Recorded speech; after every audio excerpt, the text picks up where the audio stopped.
The clock on the wall blinked 1:0232 p.m. The second hand didn't sweep. It stuttered like a cheap promise. Bleach and lemon hung in the air, braided with the plastic suite of tubing and the faint iron kiss from the IV port. The room kept its own music, monitor soft and regular, vent, a long exhale that had learned boredom, followed by a prim little refill like a clerk counting a drawer. Jonah stood with his hand on the side rail, knuckles raw, thumbnail split, fingerprints gone shiny from weeks of rubbing an edge. No one else saw. On the bed, Nia lay small under a pink blanket with stars that had survived better days. Her dark hair splayed across the pillowcase like a spilled question. He didn't look at the poster with cartoon lungs. He looked at the crown of her head, right where the spiral starts. If you comb backward with patience, that had become his geography. Place 2 fingers there, count a breath, pretend you can hold a rope across a gap.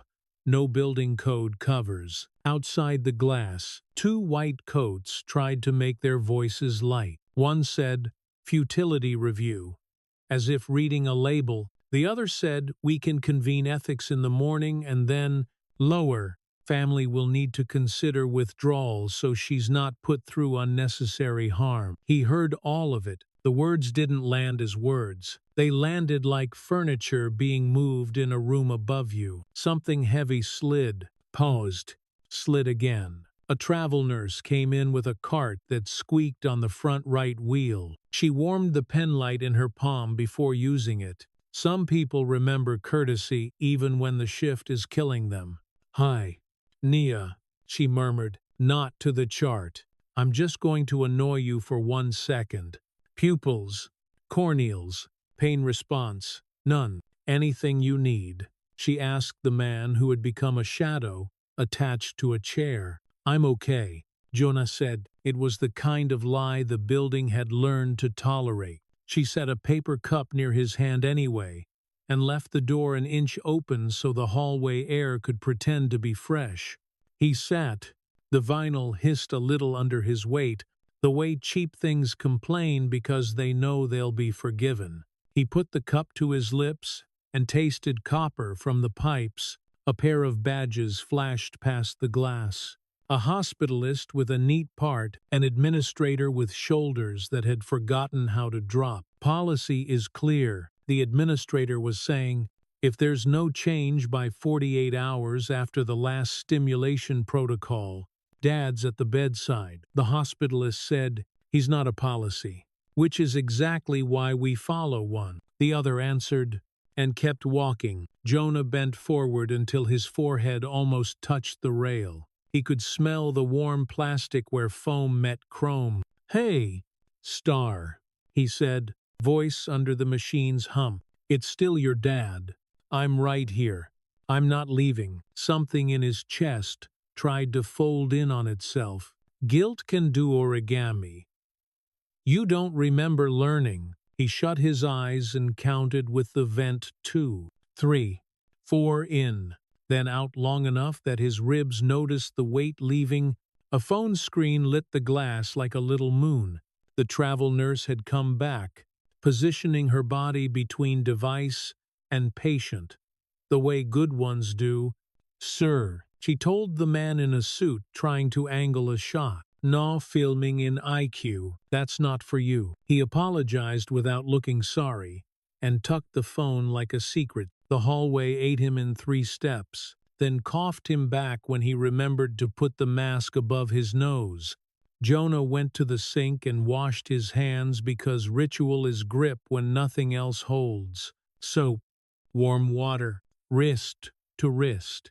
He looked at his face in the metal splashback and found a man who had slept in a chair so long it had decided he belonged to it. When he came back, a junior resident stood at the foot of the bed with a clipboard and an apology.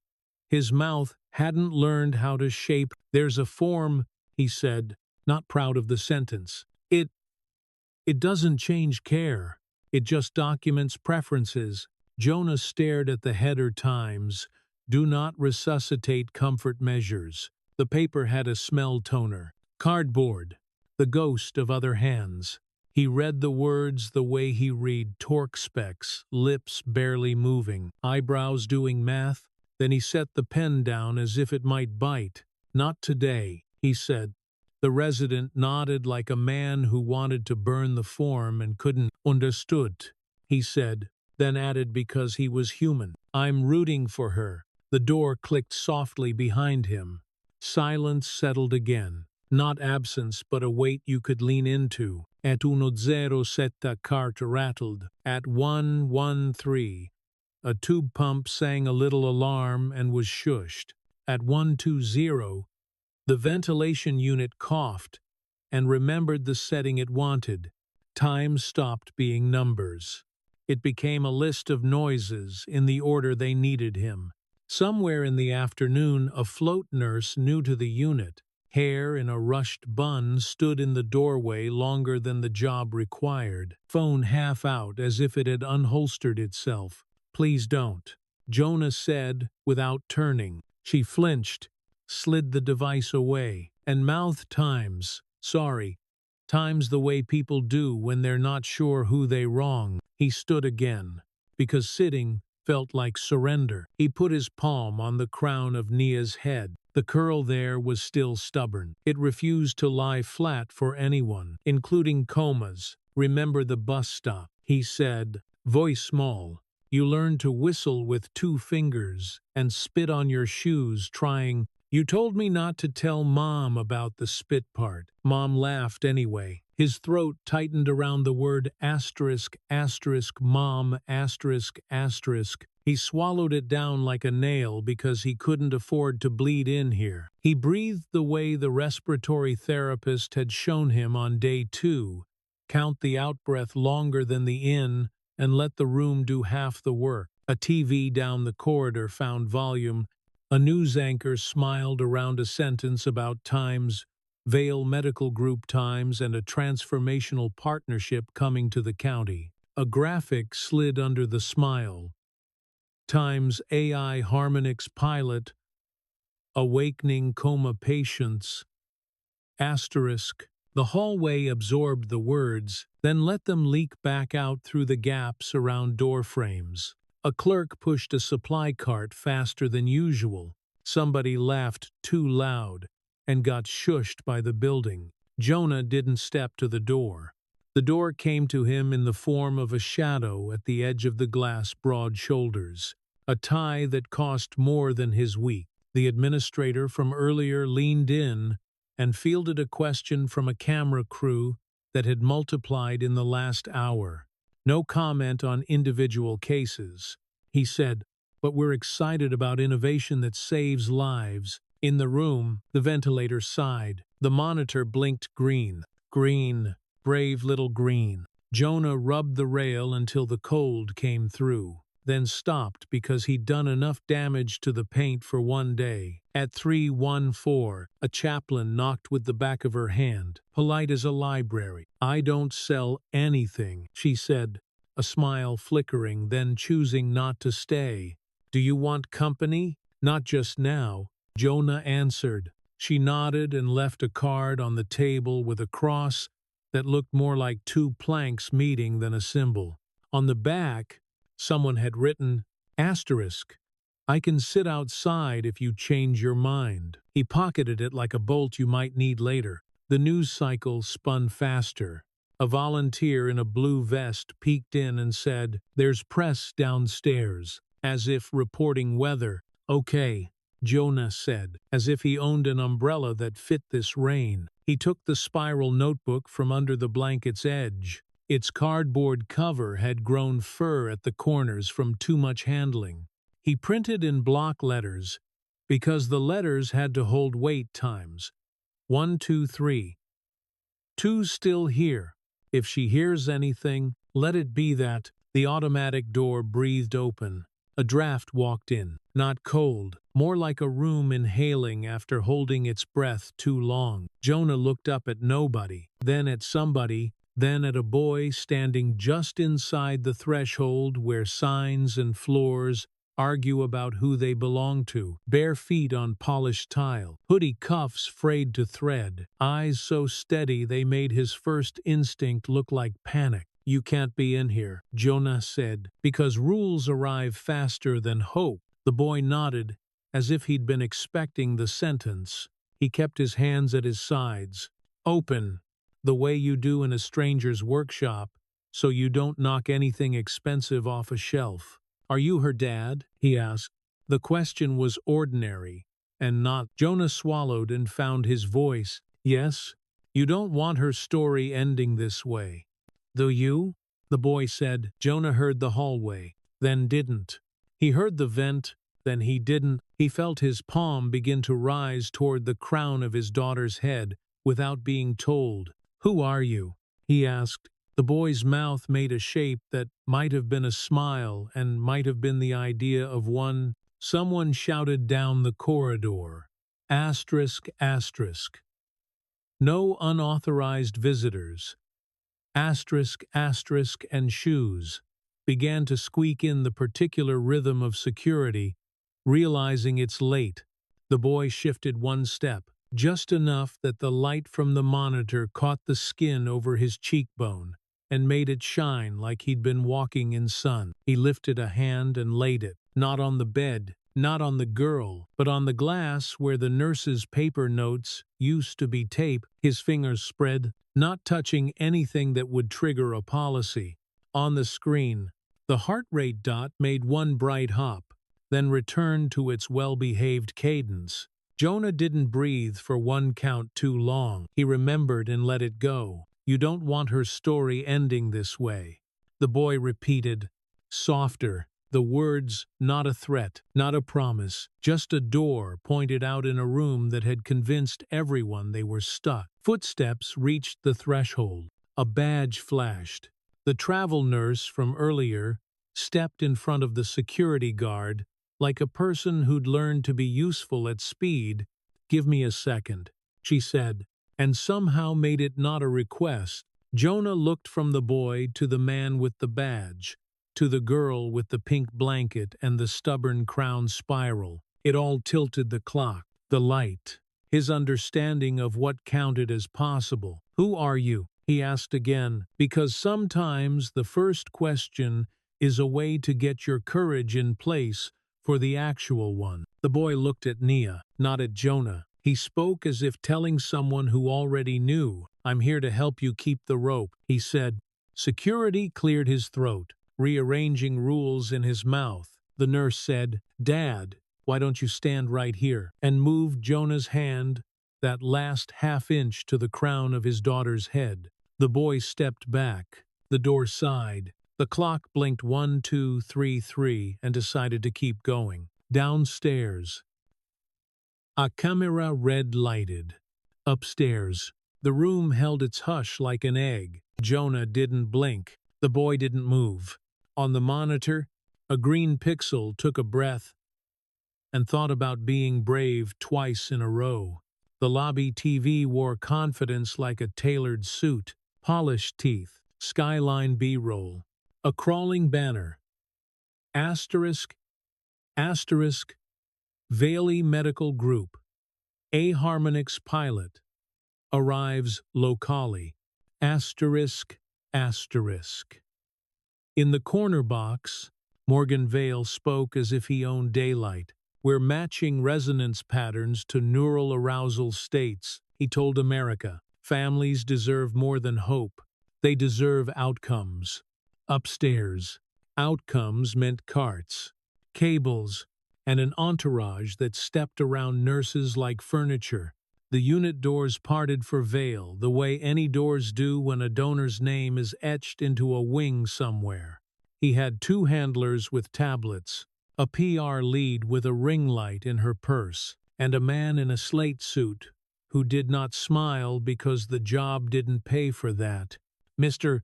Williams," the PR lead asked, then corrected herself when Jonah didn't answer. "Mr. Reed."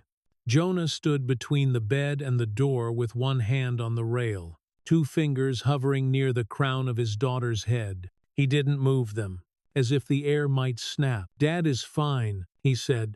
Vale's smile arrived before he did. He adjusted the cuffs of a shirt that had learned what starch could do for a man's authority.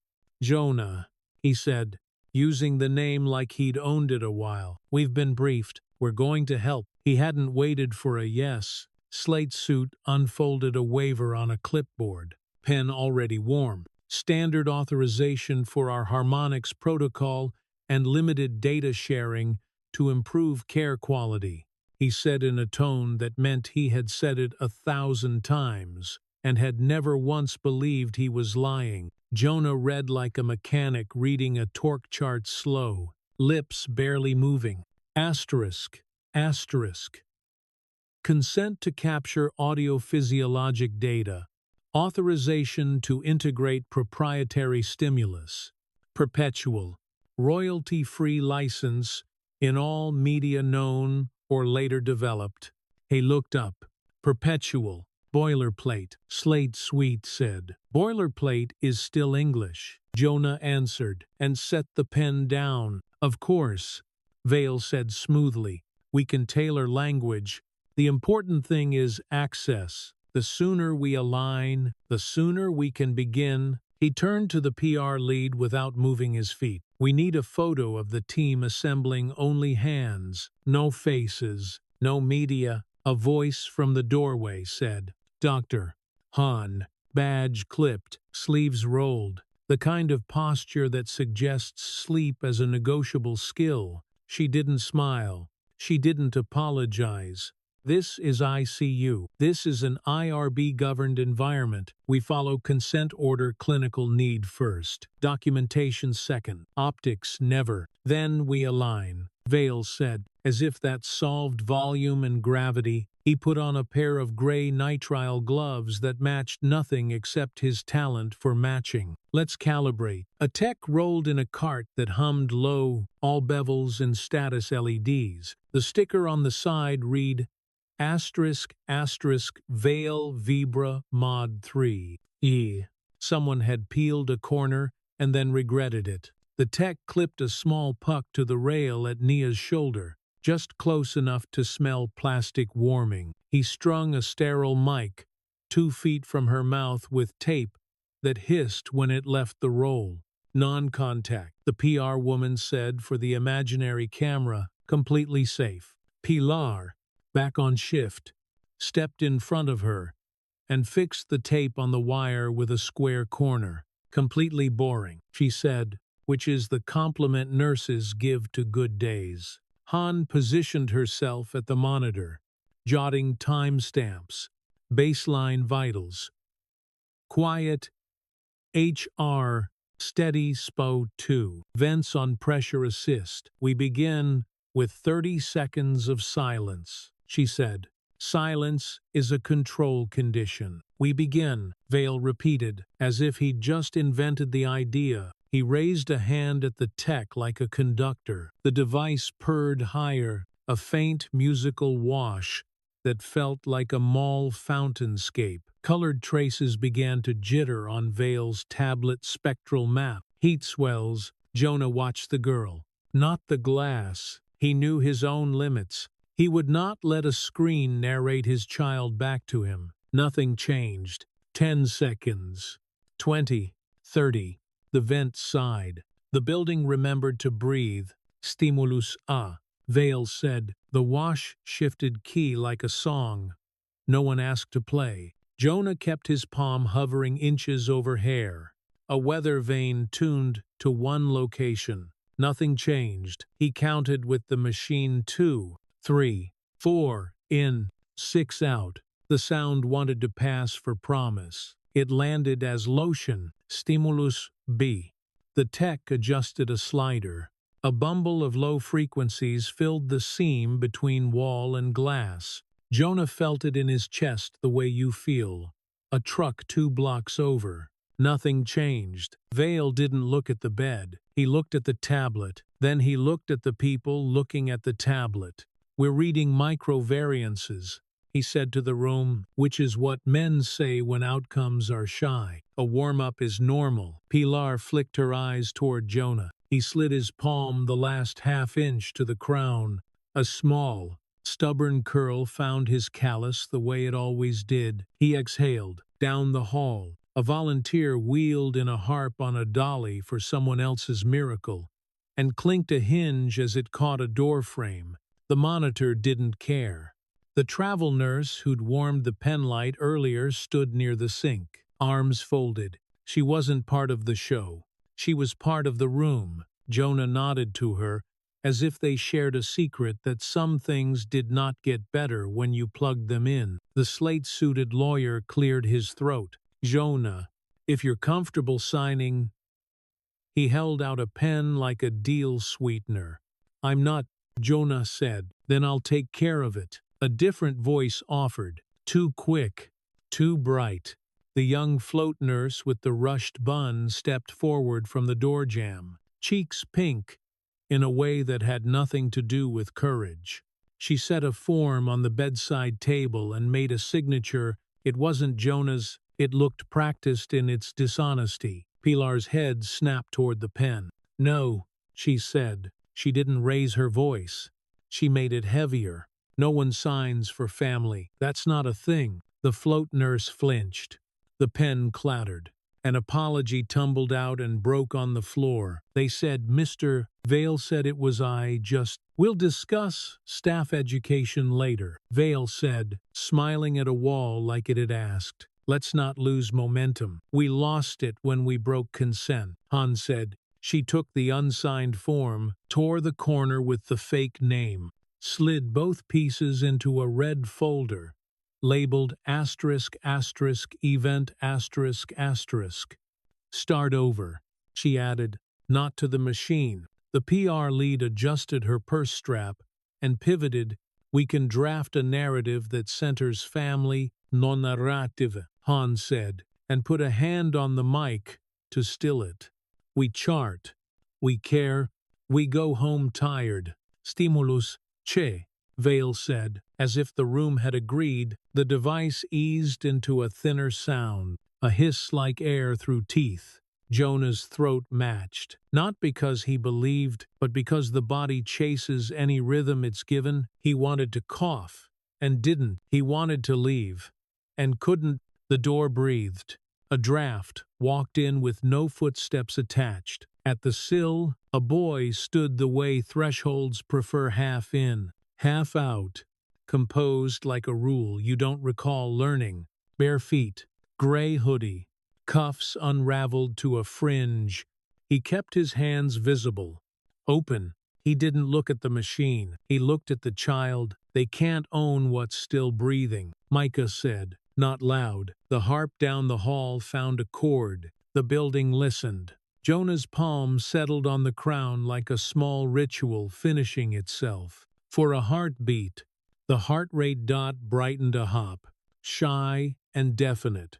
Han wrote Kirtime ein vier nul zes volitional, asterisk, because medicine earns its question mark. Vale leaned toward the tablet and pinched the graph like a man kneading dough, trying to find promise in the pixels. We're seeing echo. The text said, brow furrowed, but the overlay isn't synced. Then the overlay is wrong, Jonah said quietly. Micah moved his hand until it looked like he might touch the glass and then didn't. He spread his fingers the way you do to show you're unarmed. The monitor flickered. A thin line of text ghosted across the bottom of the display, the kind of debug message you're meant to ignore.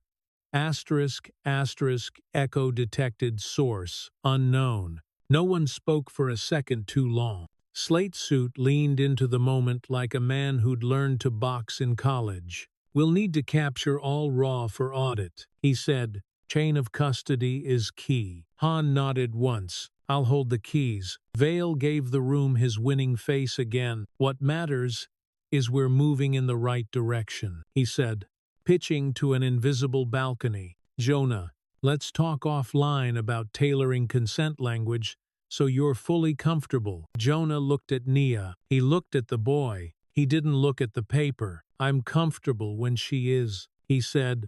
Micah's mouth made that almost smile, the kind that's more permission than joy. Security appeared in the doorway, then thought better of entering. The PR lead checked her ring light and put it away without turning it on. Pilar retaped the rail wire with an extra inch folded under like a handle, a tiny act of mercy for whomever had to pull it later. Han silenced the device with a clean, practiced motion. "We pause," she said. "We recalibrate with consent. We start with silence." Vale held his smile 1 second too long. A man posing for a photograph that no one took. "We'll be back at 1600, he said. They left in a train of soft souls, and swallowed annoyance. The door sighed shut. Air pressure equalized. The vent exhaled.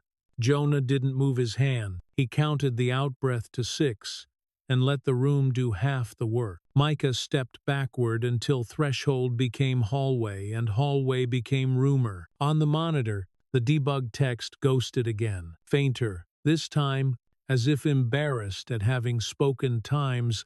Echo detected source unknown. The harp down the corridor plucked the same chord and then stopped, like a question held in a mouth. The clock blinked once and kept going. The room kept the hush like it wanted practice at it. Night thinned the corridor until it was mostly hum. Exit signs held their little red prayers. Somewhere a floor buffer sighed and decided tomorrow was fine. Jonah stood with his fingers on the crown spiral, not touching, measuring the distance the way a carpenter measures by feel. The window wore fingerprints, like constellations. Beyond it, the ICU bay showed reflections rather than rooms. His face. The clock, a lamp that buzzed like a gnat that wanted tenure. Movement in the glass. Not a nurse. A boy. He stood in the neighboring bay's window frame, a dark length of hoodie against the pale square. Bare feet place the way. Careful people place feet. He didn't knock. He lifted his palm and set it flat on the glass. 5 spread lines like a star. The building didn't request. On the monitor, the green dot hopped once, shy as a deer, then settled, then considered bravery again. The hallway noticed the wrong shape. A guard's radio clicked and filled with shoe squeaks. Unauthorized minor. Someone said, voice, trying for calm and landing on policy. Jonah stepped into the doorway. "He's with me," he told the guard. The guard looked at Jonah's hand, then at the badge that wasn't there, stepped back into the room. "Seer." Pilar arrived. Before the conversation remembered how to escalate, she took the space without raising her voice. "My patient is asleep." "Your radio isn't," she told the guard. "Turn it down, or take it down the hall." "Who is the kid?" the guard whispered. "Volume, learning manners." "Threshold," the boy said, almost amused. He kept his palm on the glass, not leaving prints. "Somehow. I don't go in unless I'm asked." "Asked by who?" the guard said. "By the right one," the boy said, and looked at Jonah, not at authority. Hand's shoes didn't announce her, but her pen did clicked once, then settled, as if entering the scene on a cue. Only the practiced here. She scanned vitals, wrote asterisk asterisk. Time 2103 minor HR variants. Asterisk asterisk, and took up a spot left of the bed where she could see the child and the boy without blocking either. "Everyone lowers their voices," she said. "Everyone stays." The guard stepped back to the corner where cameras forget to bother. Pilar checked lines with a speed that respected quiet. Jonah stood at the rail, the rope in his chest, tugging its little tug. The boy finally turned his head.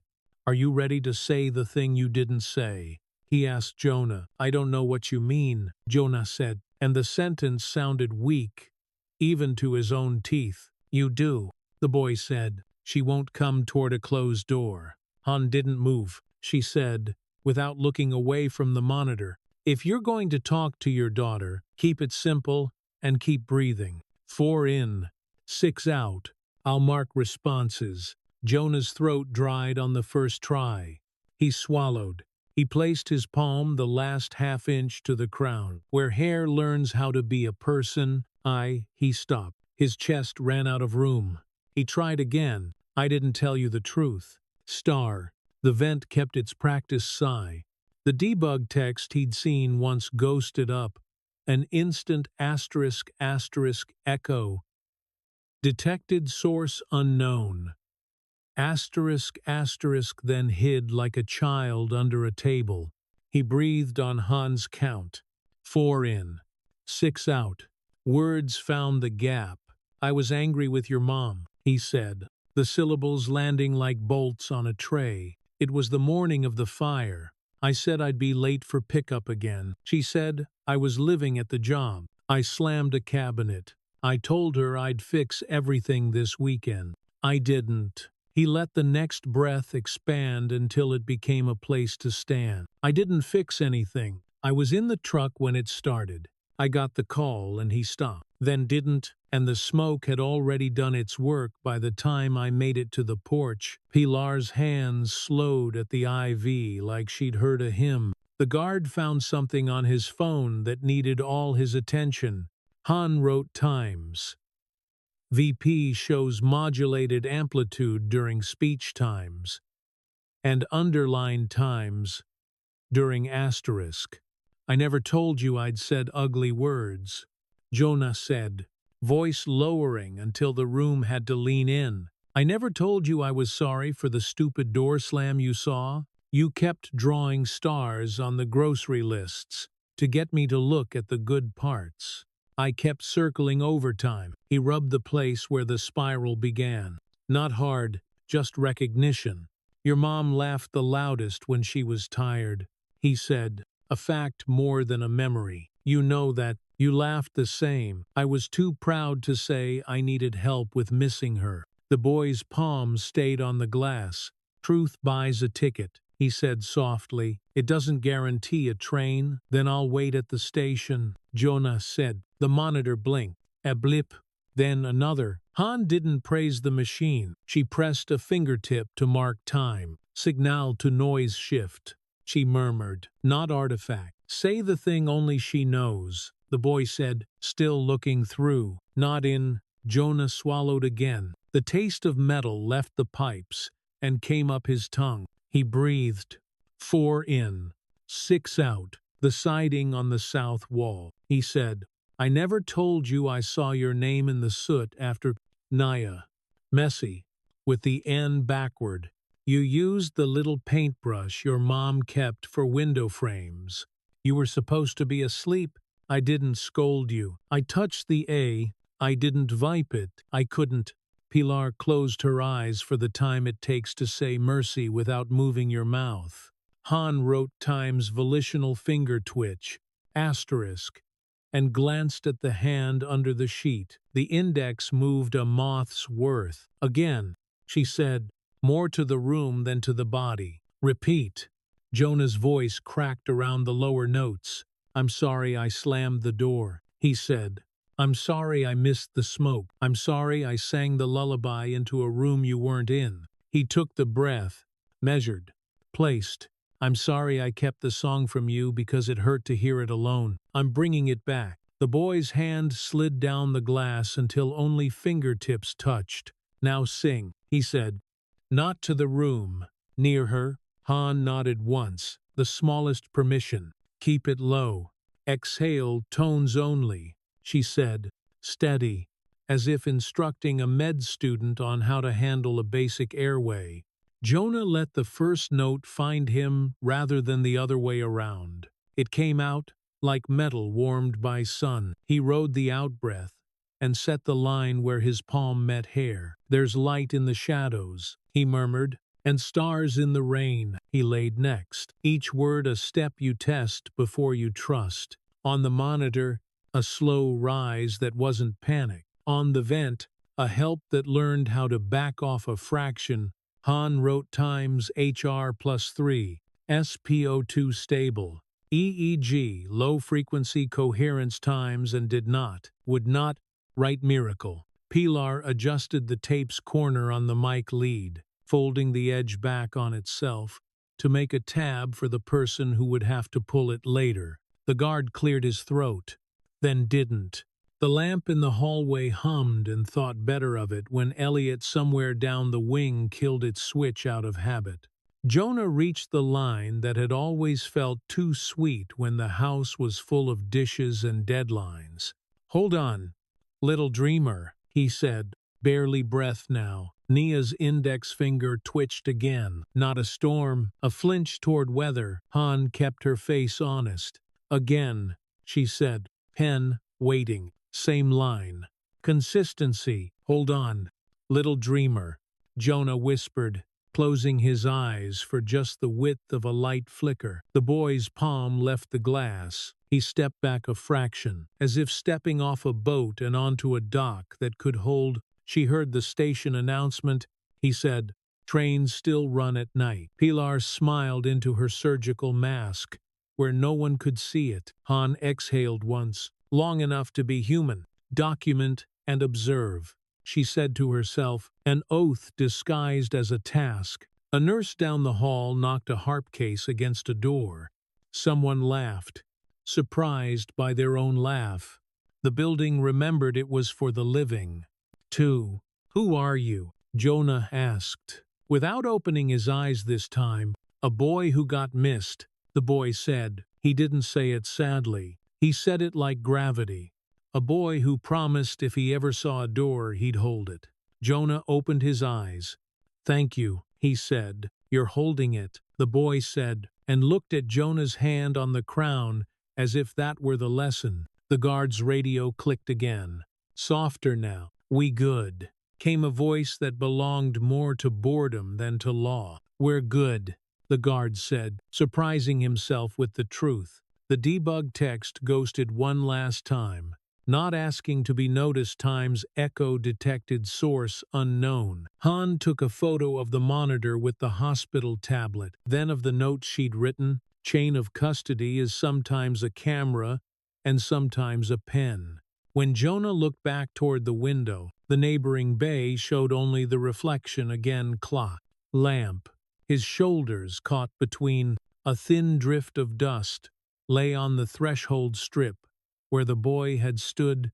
5 half-moons on the tile looked like the idea of footsteps, not the evidence. And then a shift in air turned them into nothing. Pilar adjusted the blanket, a square corner perfect enough to pass inspection. Han clicked her pen closed. "We'll repeat at 0700, she said. "Keep your voice. Keep your breath." Jonah nodded. He set his palm where it belonged. He sang the line once more and left it there. A small light left on in a dark room for someone who might be late but was still coming. Dawn came in gray. The color buildings wear when they're not promising anything. The unit smelled like lemon over old bleach. A truce signed nightly. Monitors cleared their throats one by one. A harp case leaned in the hall like a large patient waiting its turn. Han arrived with sleeves rolled and a legal pad already folded back to the right page. She set a hospital tablet on the counter, checked time sync against the wall clock, then against her watch. "Baseline first," she said. "No talking. 30 seconds of not pretending." Pilar cut a strip of tape and pressed it to the bed rail, smoothing the corners down until they behaved. Elliot, summoned from a different wing with quiet texts, slid in with a small recorder that whistled when you breathed on it. He held it up. Han shook her head. "Hospital devices only. Air-gapped. We're not making a podcast." The room stilled. Air vents whispered. The debug line at the bottom of the monitor, a ghost of its own choosing, didn't show. Han marked **0702 baseline stable *** and circled the word **stable ** like a dare. "Next," she said, directed acoustic stimulus. Her voice was dry enough to pass as instruction in any court. "Exhale tones only. Mr. Reed, keep it near, not at." Jonah adjusted the chair a half inch, then abandoned it and stood. The guitar in the corner remained a rumor. He placed his hand where it had learned to live, palm flat on the crown spiral, warmth becoming a kind of map. He inhaled on 4, let the outbreath carry a note that found the coolant hum, and wrote it. There's light in the, he stopped, mouth, shaping a word that brought too many pictures. He swallowed, he tried again, letting consonants soften, so only tone crossed the gap. Light in the shadows.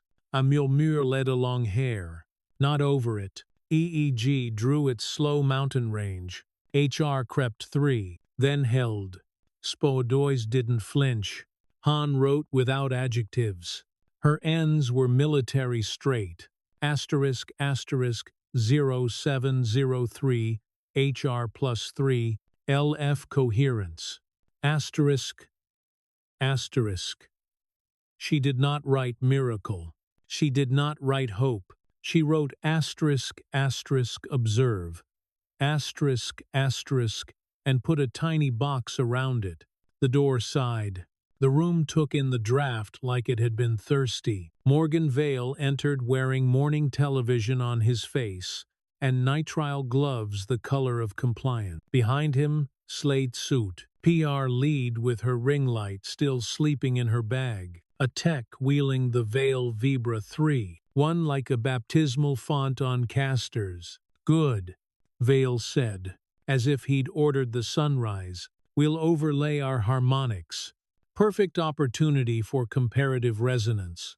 Pause, Han said, not looking at him. We finish a clean set first. Slate Suit consulted a schedule none of them had agreed to. We're inside the window for. We're inside a hospital, Pilar said, retaping the mic lead with a fold that made a pull tab for unknown hands. And a child is sleeping. The PR lead fished out the ring light and then seemed to remember her soul. She tucked it back. We can frame this as partnership, she murmured to Vale. Frame consent, Han said. She held up the clipboard, with yesterday's forgery corner removed and stapled into the red asterisk, asterisk event. Asterisk, asterisk folder. No devices without new signatures. Real ones. Vale smiled past her and addressed the ceiling. Our protocol is non-invasive, IRB cleared, and has restored signal in refractory cases. We're here to help. He nodded at the tech. Stimulus A. The device spun up a breathy chord, half spa, half airport music that came with menus. Jonah's jaw set. He didn't stop singing, but he changed his aim. He sang nearer, lower, like a secret told against a shoulder. And stars in the rain. He exhaled. The EEG trace jittered, as if a pencil shook in a careful hand. Elliot leaned for the monitor, stopped himself. Used the tablet camera instead. Chain of custody. Is hands learning where not to be? Look, the tech said, pleased. Overlay shows constructive resonance. It shows stimulus. Han corrected. Source ambiguous. Vale dipped his chin the way men do. When a fight has been won in public enough times to feel private, then we agree stimulus works. Name the stimulus, Han said. Vale harmonics, PR whispered. Helpful. Family voice, Han said, louder. The monitor's bottom edge ghosted a line, as if the machine wanted to be in the scene. Asterisk, asterisk, eco-detected source unknown. Asterisk, asterisk. It faded before anyone could accuse it of taking sides. Jonah's lips shaped the next line, a sound mostly air. Hold on, little dreamer. Nia's index finger asked a question beneath the blanket, the kind you answer by not panicking. HR added 1, SPO2 stayed. EEG's low frequencies nodded, as if they'd been waiting to be seen. Pilar had her hand near the call button and didn't use it. There, she said, nothing that could be quoted. Elliot wrote asterisk, asterisk, finger twitch, time to exhale, tone, asterisk, asterisk, and placed the tablet so the camera saw both the trace and the hand. Vale stepped closer, hunger in his stance despite the smile. Open the channel, he told the tech. Let's give the model her father's timbre. Adaptive learning in real time. Sir, Slate Suit said softly, reading a policy he had ignored yesterday. We may need do it. Vale said. The tech patched a cable into the hospital audio jack. Thumb brushed a dial. Digital levels winked awake. The mic near Nia's mouth brightened exactly when it should not have. Jonah's voice, still low, still near, bled into the system and fed back into itself. A loop almost too quiet to notice. Han stiffened. No, she said, and her hand was already on the slider to zero the input. You do not ingest family voice without signed consent. It's in process. Slate Suit lied smoothly.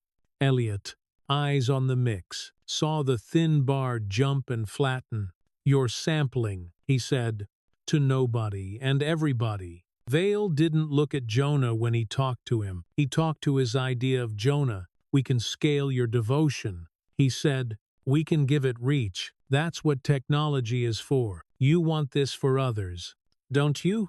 I want this for her, Jonah said, not gentle. He moved one step, so his body was between the mic and his daughter's mouth, as if he could block the idea of theft. He sang the line again, unrecorded. Hold on, little dreamer. Micah arrived like weather you don't get to schedule. Threshold. Bare feet clean where tile teaches manners. Hoodie cuffs, unraveling to brush the air. Finish it, he said, the two words carrying more weight than the room deserved. Jonah did. He let the melody turn once more over the same ground. No ornaments. The rope in his chest threaded itself through his palm and into the spiral under it. The index finger moved again. The vent eased 1 percentile. Han wrote, asterisk, asterisk, repeatable response. Asterisk, asterisk, and underlined nothing. Vale's smile held its shape but changed flavor. Capture the raw. He told the tech, start full session. Stop, Han said. She reached across and unplugged the Vale Vibra's input with a snap that sounded like small justice. Without consent, no collection. Don't be doctrinaire, Vale said. We're doing good. We need data to repeat good. Consent isn't doctrine. Han said, voice level. It's oxygen. Slate Suit began a sentence about exceptions. Pilar began taping over the device's port with the solemnity of ritual. Elliot powered the hospital mic off at the wall, because sometimes solutions are crude on purpose. Security, Vale said, without raising his voice. 2 guards appeared, the younger one already regretting it. Sir, father is interfering with care, Vale said smoothly. We need the room controlled. Han stepped between. I am the attending on ethics for this protocol. He is performing a permitted, non-invasive intervention under my supervision. You are not.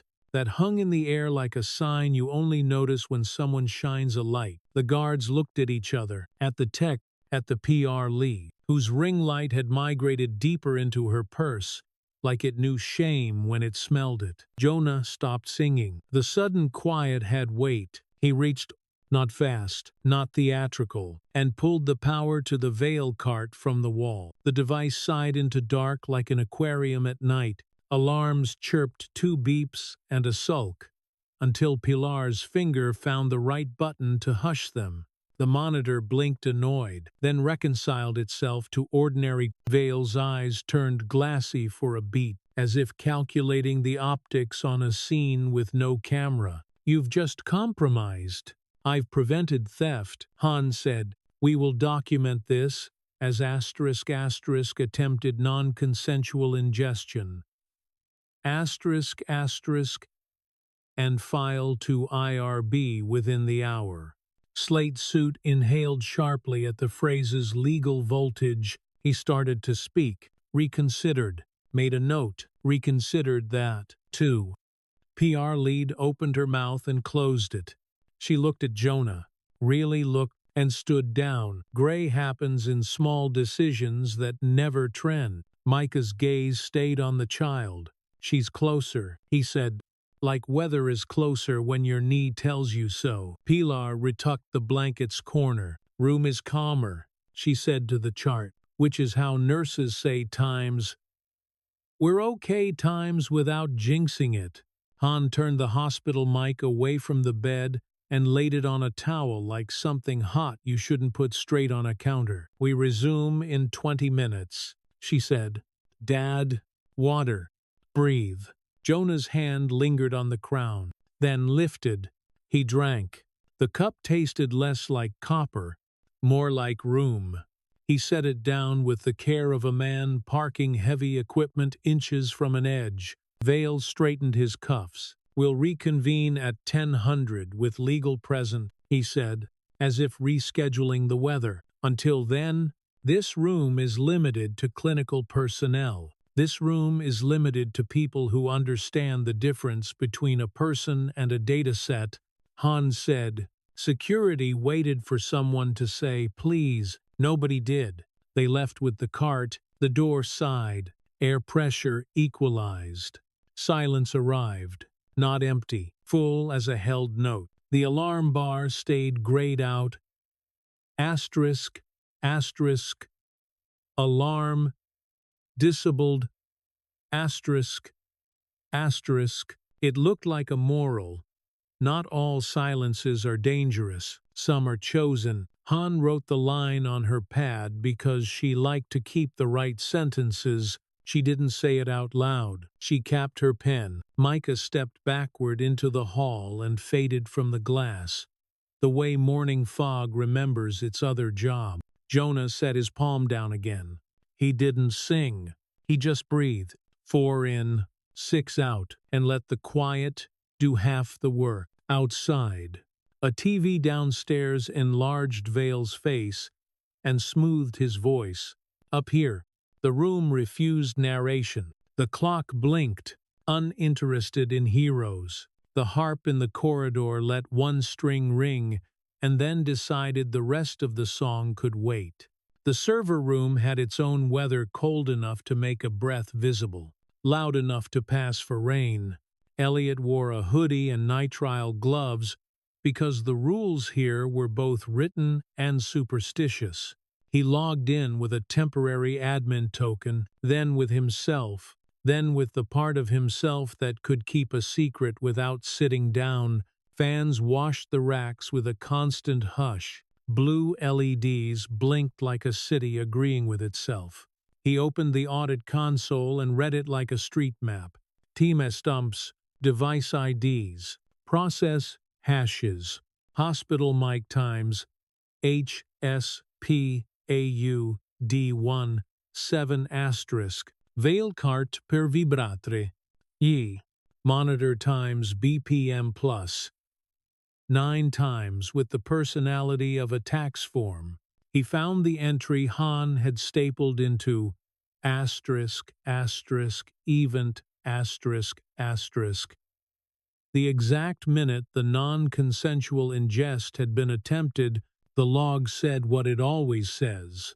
When truth is polite asterisk, asterisk, system input, switched asterisk, asterisk. A minute later, asterisk, asterisk, input, dropped by user HN Ethics 01 asterisk, asterisk. Good. That would hold. What didn't hold was a ghost in the gaps between 2103 and 2105 the night before. The monitor had spat a transient that didn't belong asterisk, asterisk, echo, detected source, unknown asterisk. Asterisk then wrote it to volatile memory and forgot. Devices like this are honest in their cruelty. They keep only what's asked. Elliot pulled a volatile capture Han had told him not to rely on and made it reliable anyway. Footsteps. He closed 3 windows and opened a harmless one about toner inventory. Vale's slate-suited lawyer leaned in the doorway. Already steamed. "We'll need chain of custody on all raw audio and monitor feeds," he said, boxing out niceties. "Preserve everything or you're personally responsible for spoliation." Elliot didn't cough up his yes fast enough. "Preserving," he said, checking the checksum on a tarball that might later keep somebody out of jail. "Good," Slate Sweet said. "Legal wants a clean timeline that shows father interference. Mr. Vale is committed to transparency." His smile did not involve teeth. "Then he's in the wrong room," Elliot said, soft enough to pass for bad air. He did not look up while he duplicated the logs to a write-once disk, and then to an air-gapped drive that would live in a place he hadn't decided yet. The lawyer left. The fans kept their weather. Elliot clicked into ***Verimpcache****, and found a clip that shouldn't exist. A reflexive buffer the Vale cart made even when it wasn't recording. The waveform looked modest. A breath, a note, a thread. He leaned closer until the screen lit the oil on his nose. He played a sliver. A man's low line. **Hold on, little dreamer. **. He stopped it like he'd touched a wire. He tagged the file with a flag times consent risk **. He wrote a note to himself in a place only he would read **. Ingest attempted. Family voice present. Do not disseminate **. He printed chain of custody forms, filled the sections for **. Who touched this **. With names, wrote his own name last, and felt the appropriate amount of fear. Upstairs.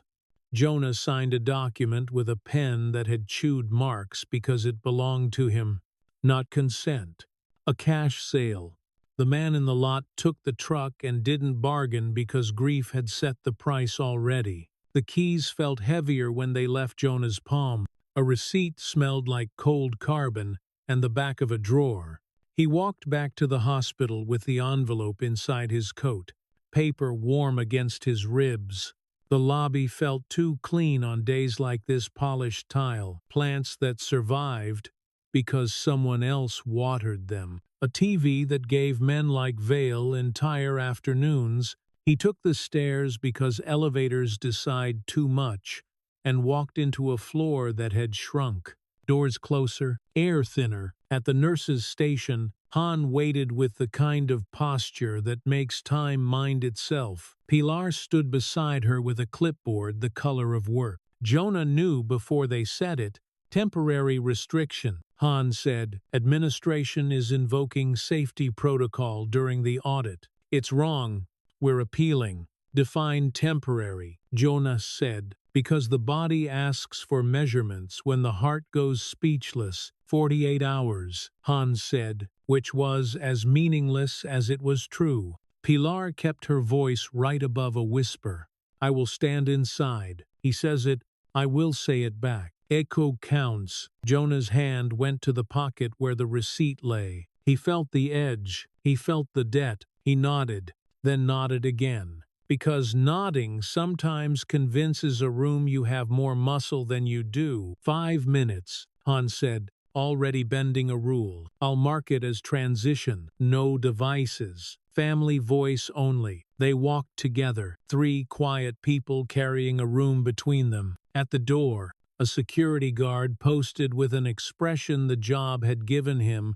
He glanced at the order on his tablet. He looked like a man choosing which small sin he could live with. "Transition," Han said. "Neutral."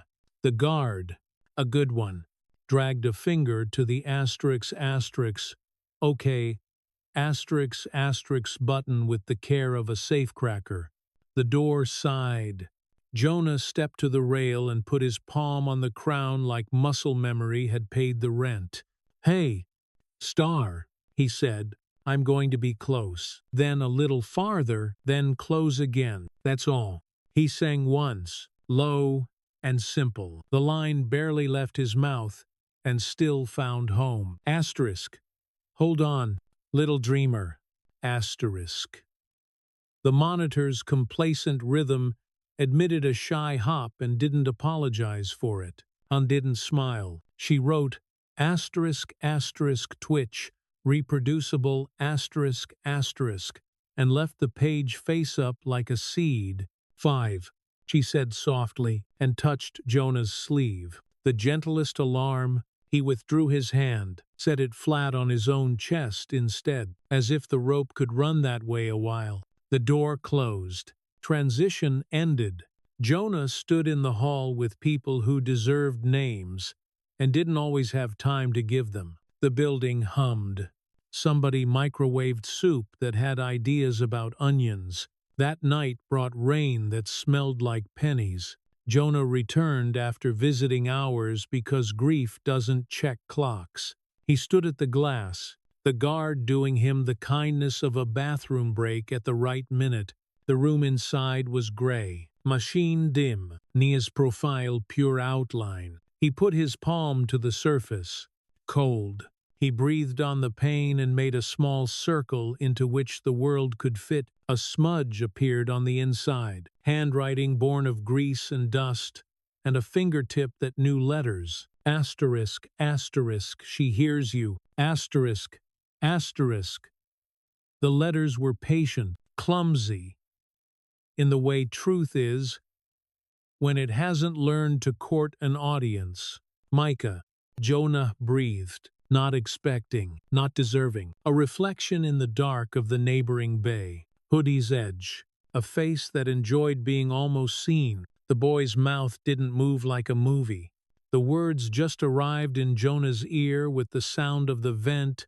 Don't shout, Micah said. You'll wake the neighbors. Jonah's chuckle came out broken. They've heard worse. Say it again, Micah said. The part you thought was too sweet. Jonah put his forehead against the glass and let the cold count for discipline. He sang into the circle he'd made with his breath. The line went in a second time, then a third. After the fourth, the smudge inside the glass wore a second sentence. He hadn't written asterisk, asterisk, finish it, asterisk, asterisk. Footsteps. A flashlight's oval rolled down the hall. Jonah stepped back. Palms open, kitchen light yellow flooded the bay. The letters inside evaporated like fog, deciding to be water again. The guard frowned. Sir, you can't be here after. He stopped when he saw the man's hands. He angled the beam down. I didn't say anything, he added, to himself, or to the camera. Morning made everything legal again. Vale's attorneys served an internal preservation notice that might as well have been a threat dressed as housekeeping. The hospital's compliance officer scheduled interviews. Han set a timer on her phone and wrote asterisk, asterisk, IRB addendum, asterisk, asterisk in a block that left no room for adjectives. Elliot met her in a copy room that smelled like warm plastic, and the 1,990 seconds. He handed her a manila envelope with chain of custody forms clipped to a write-once disc. Air gap, he said. 2 copies. 1 for IRB safe. 1 for me, in case the safe learns to walk. What's on it? Han asked, not taking anything until he said it aloud. Server logs. Monitor events. Cart cache.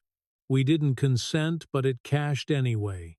He didn't say the line because saying lines makes rooms tilt. I flagged family voice as times do not disseminate asterisk. She took the envelope. You just made the world slightly harder to burn down, she said.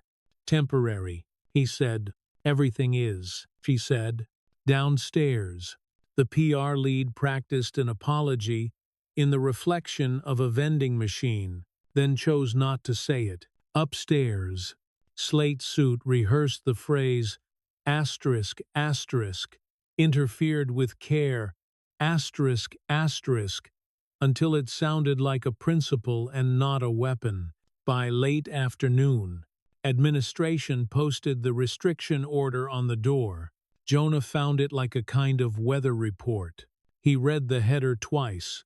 He put his hand flat on the paper, not the glass, and felt nothing except paper. That evening, he took a cheap bus, 2 stops beyond his stop, and bought noodles from a place that had never learned portion control. He ate on a bench in a corridor that pretended to be a courtyard. A janitor went by with a cart that squeaked on the front right wheel. Jonah tipped his bowl so the broth wouldn't splash the floor, because some people don't make messes for other people to clean up. A boy slid into the bench across from him without changing the air. Bare feet under a table made of plastic that did not respect bare feet. Hoodie, cuffs unraveling into fringe. He watched Jonah slurp noodles and looked pleased to be around a measurable form of care. She hears you, Micah said. She just doesn't trust the way back yet. How do I build it? Jonah asked. The question came out so fast he almost laughed. You build it with what you didn't sing, Micah said, and with who you let near. His eyes went past Jonah's shoulder, where a fundraiser poster smiled with perfect teeth. Some people call rescue what feels like theft. Jonah set the bowl down. They used your letters against me, he said. They said I staged what you wrote. Micah tilted his head. They can have the letters. They can't have what moved your mouth. Who are you? Jonah asked. For the 100th time, a boy who got missed, Micah said. He wasn't offended by repetition. He seemed to like being believed. A boy who learned that echoes are doors for the right kind of sound. A security guard cleared his throat politely somewhere behind a plant. Micah stood, hands visible, showing the room his empty pockets. 48 hours doesn't end the world, he said. It teaches you where the hinges squeal. He left footprint half-moons on the slick tile that lasted as long as breath on glass, then became floor again. Night returned with the sound of a vending machine, thinking. Jonah walked back to the unit and sat in a chair that had adopted him. He didn't sing.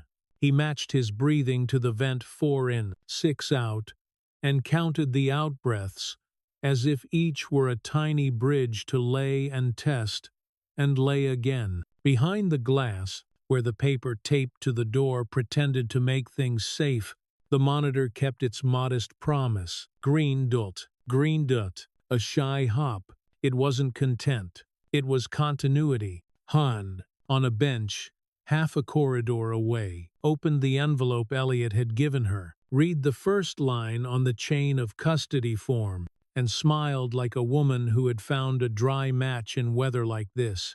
She capped her pen. She wrote asterisk asterisk IRB 0900 asterisk asterisk and underlined it. The night cleared its throat. The building kept its hush. Jonah put his palm to the paper over the glass and let the quiet work in the way. Good tools do, doing less than you want and more than you think. By noon, the building wore 2 kinds of weather. Outside satellite trucks and summer glare, plastic tents inflated with opinion. Inside recycled air, coffee gone to bark. The dry paper feel of forms that never learned mercy. The lobby TV cut between a stock chart and a sanctified headshot times Veil Science meets Hope times, while a crawl asked if faith or AI had the better batting average. Upstairs, a conference room that smelled like burnt projector bulb and carpet cleaner hosted the city's smallest tribunal. 6 chairs, 1 speakerphone, 1 stainless carafe that thought it was a plan. Han stood with her legal pad squared to the table's edge. Elliot sat 2 seats down. Laptop open to a world he didn't trust. Ethics Addendum 17B. Han said, voice even enough to level the table. Family-led acoustic intervention. Non-invasive. Documented physiological response. Proposed. Continue under IRB oversight with consent language that forbids ingestion of family voice. On the screen, a remote member cleared his throat, as if the mic needed proof of life. We're under administrative pressure to demonstrate parity, he said. If Vale can show effect, we can't be seen to obstruct innovation. We're not obstructing, Hans said. We're measuring. Start with what's safe and reproducible. If industry wants to parallel test, they can do so without stealing a father. Elliot rotated his laptop so the table could see the graphs without becoming complicit. Low-frequency coherence aligns with exhale tones, he said. HR bumps 3 to 5. No hypoxic drift. Signal to noise is cleanest when the mic is off. He tapped a corner. Note: the cart's cache captured voice without consent when its input was idle. That's not an accident. That's a default. A board member rubbed a temple and reached for the carafe. Does it hurt anyone? Not yet, Hans said, until it's packaged and sold back to them. The door opened without asking. Slate Suit stepped in with the certainty of a fire alarm. Dr. Han, administration has voted to suspend you pending review, effective immediately. On what grounds? Han said. Pen. Never wavering. Interference with approved pilot. Unprofessional conduct. Communications non-compliant with media strategy. He said, reading from a list like a waiter who hated the menu. Han clicked the pen closed. Thank you for the clarity, she said, and placed it on the pad, as if she could staple the moment to paper. She looked to the board. You have what you need to keep this safe. Do your job. In the corridor, the floor felt longer. Elliot caught up, hoodie strings in his fist, the way some people hold rosaries. I ripped a snapshot of the cart's volatile, he said. Not loud. Worm disk in the IRB safe. Twin in my freezer. Chain of custody forms signed. If they scrub, we still have fingerprints. Good, Han said. She took the elevator instead of the stairs, because sometimes you let machines carry small weights so you can lift larger ones later. Down on the sidewalk, Vale faced 6 microphones and a son he believed was his. This is a community partnership, he said, knuckles whitening on the podium. Only after the cameras had what they needed. Our harmonics model is designed to democratize hope up in the unit. Democracy wore nitrile. 2 techs wheeled in a newer Vale cart with a sticker still wrinkled from haste. The PR lead hovered, ring light asleep, eyes awake with the wrong kind of sympathy. Final calibration, the senior tech told Pilar, who didn't accept deliveries without receipts.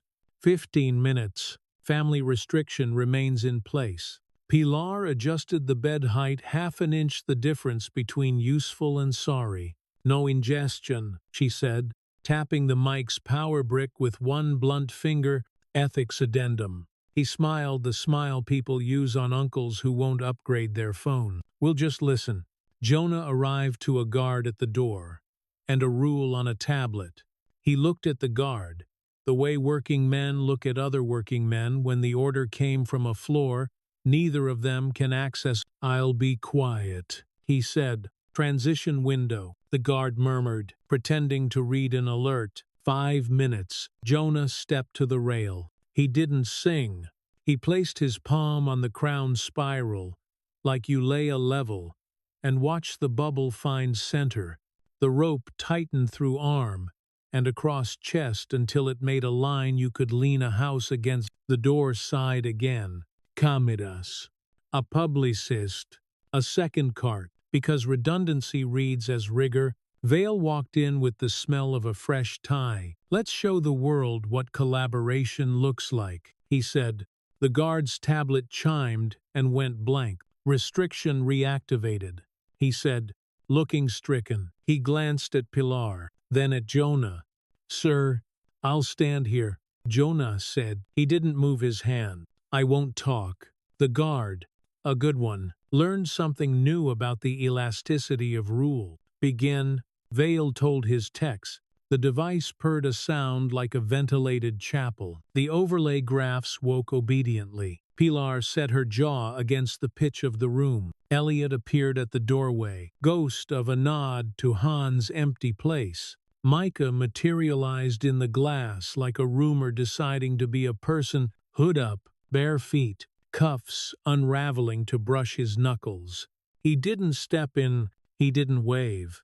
He tipped his head the way you do when a train's due. Last bridge, he said, and the room itched with the idea of it. Something practical happened.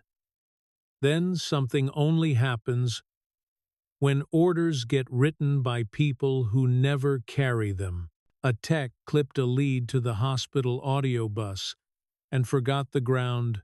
A thin feedback whine threaded the air and caught Jonah's throat like fishline. Stop, Pilar snapped, already damping a clamp. Keep rolling, Vale said, eyes to cameras.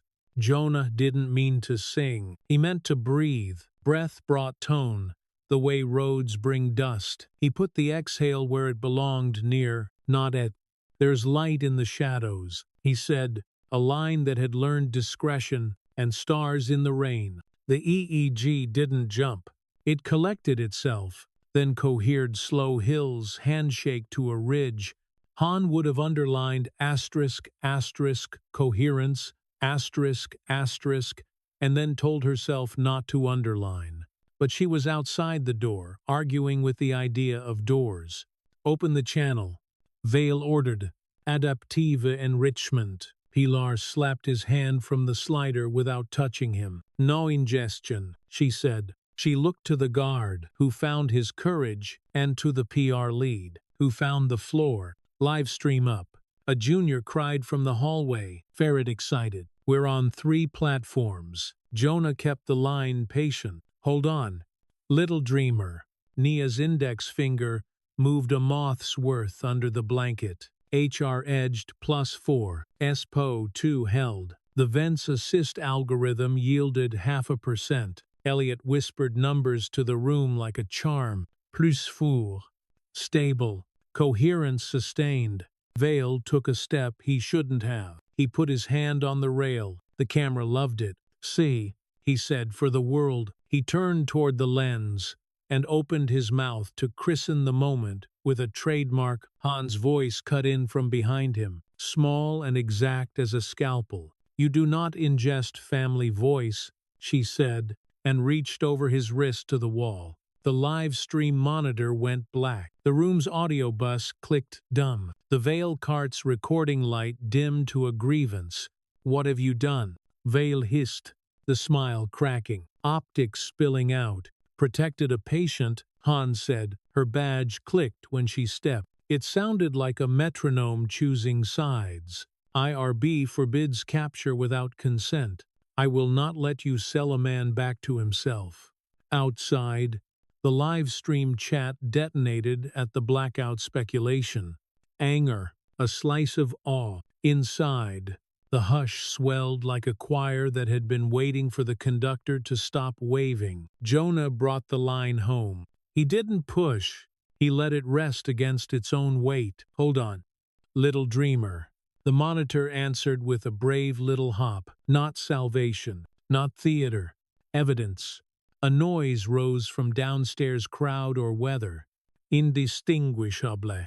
The guard's radio coughed with a frequency it didn't like. The PR lead looked at her ring light and saw no situation it could correct. Slate Suit scrolled a phone that had turned into a subpoena factory. Vale took 2 steps back and discovered a limit no one had framed for him. This is over, he declared to the room, and the room made of drywall, vents, plastic, and people disagreed by continuing. Micah lifted 1 foot, then the other, small red crescents, showing where Tile and Boy refused to sign a treaty. He smiled, not at what had happened, but at the possibility of repetition. She knows the way, he said. Don't draw her a map. Walk it. Security arrived in 2s. One reached for Jonah's elbow with the kind of gentleness you use on dogs who decide to forgive you. Jonah looked at the hand, and at the girl, and at the crown his palm had learned. He kept singing, which is a kind of no. Han moved between Vale and the bed because bodies make policies honest. Session complete, she said. Documented. No adverse events. IRB will reconvene. All devices power down. Pilar pulled the plug on the Vale cart. Elliot killed the ox. The junior with the phone slid against the wall and remembered breathing. The guard reset the door, then set it again, just to be sure. In the lobby, a federal sedan eased to the curb, and the camera crews developed new appetites. Upstairs, Han's phone buzzed with a number that doesn't call unless things have left the county. She read the text and exhaled once, long enough to fold news into usable thought. External review, she said. We're not the only ones with questions. Vale's teeth showed a little. Lawyers will handle it, he said, which is what men say before lawyers ask to see their calendars. Han wrote a line on her pad, even though the pad didn't deserve the sentence, asterisk, asterisk. We observed, we documented, we consented, we stopped when safe, asterisk, asterisk. She boxed asterisk, asterisk, consented asterisk, asterisk, and let the pen rest. Jonah finished by doing less. He set his palm where rope meets living, lowered his head, and matched the room to the old math 4 in, 6 out. He didn't look for a miracle. He watched for continuity. The green dot obliged with a shy hop that had learned self-respect. Micah stepped back from the glass. The smear of a toe print carried a bead of red, the size of a comma. Pilar saw it and pretended not to. The way you give privacy to angels and kids. Someone mopped that, she said later, and never told anyone who she meant. By times, someone asterisk. The unit swallowed the last of the broadcast noise and remembered its job. Machines settled. People adjusted. Air did what air does when it's allowed. Outside the door, politics found a microphone. Inside, quiet made a larger room than any auditorium. Again at 16, Han said, voice newly ordinary. She looked at Jonah. With consent? With you? He nodded. A movement that filed itself as a promise. He took his hand away for exactly the time it takes to drink water and came back to the crown spiral, like a man who knows where home begins.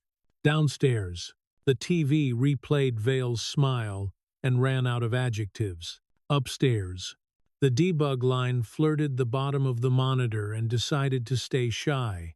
Asterisk, asterisk. Echo detected source. Unknown. Asterisk, asterisk. Blinked once, then let the living take the line. The envelope wore a blue stamp that didn't waste ink. Asterisk subpoena, deuces tecum. Chain of custody boxes ran down the margin like teeth. The compliance officer slid it across the conference table to Han, not meeting anyone's eyes. The room smelled like burnt coffee and carpet trying to pass for wool. A federal agent stood in the corner with his tie loosened a practical inch. All source audio, video, survey logs. He said, original media, no edits. No missing gets you a better day than missing. Han read every line. She underlined nothing. We'll comply, she said, with redactions for PHI and family voice, no redactions. The agent replied, court can sort it. You copy, you seal, you sign. Fast.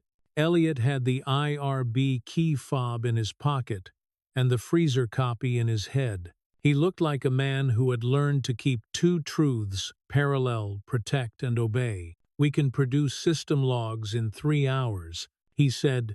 Audio's air-gapped, write once. We'll need an escort. You'll have 2, the agent said, glancing at his watch. Tick-tock. Downstairs. A crawl on the lobby TV turned legalese into weather asterisk. Asterisk, Federal Review of Vale Pilot. Between satellite trucks, a preacher in a collar raised his palm to bless nothing in particular. A woman with a sign that said, Asterisk, asterisk, miracles want, win-win, asterisk, asterisk, live streamed herself, blessing the elevator upstairs. The unit adjusted its mask. The restriction order still blinked on the door.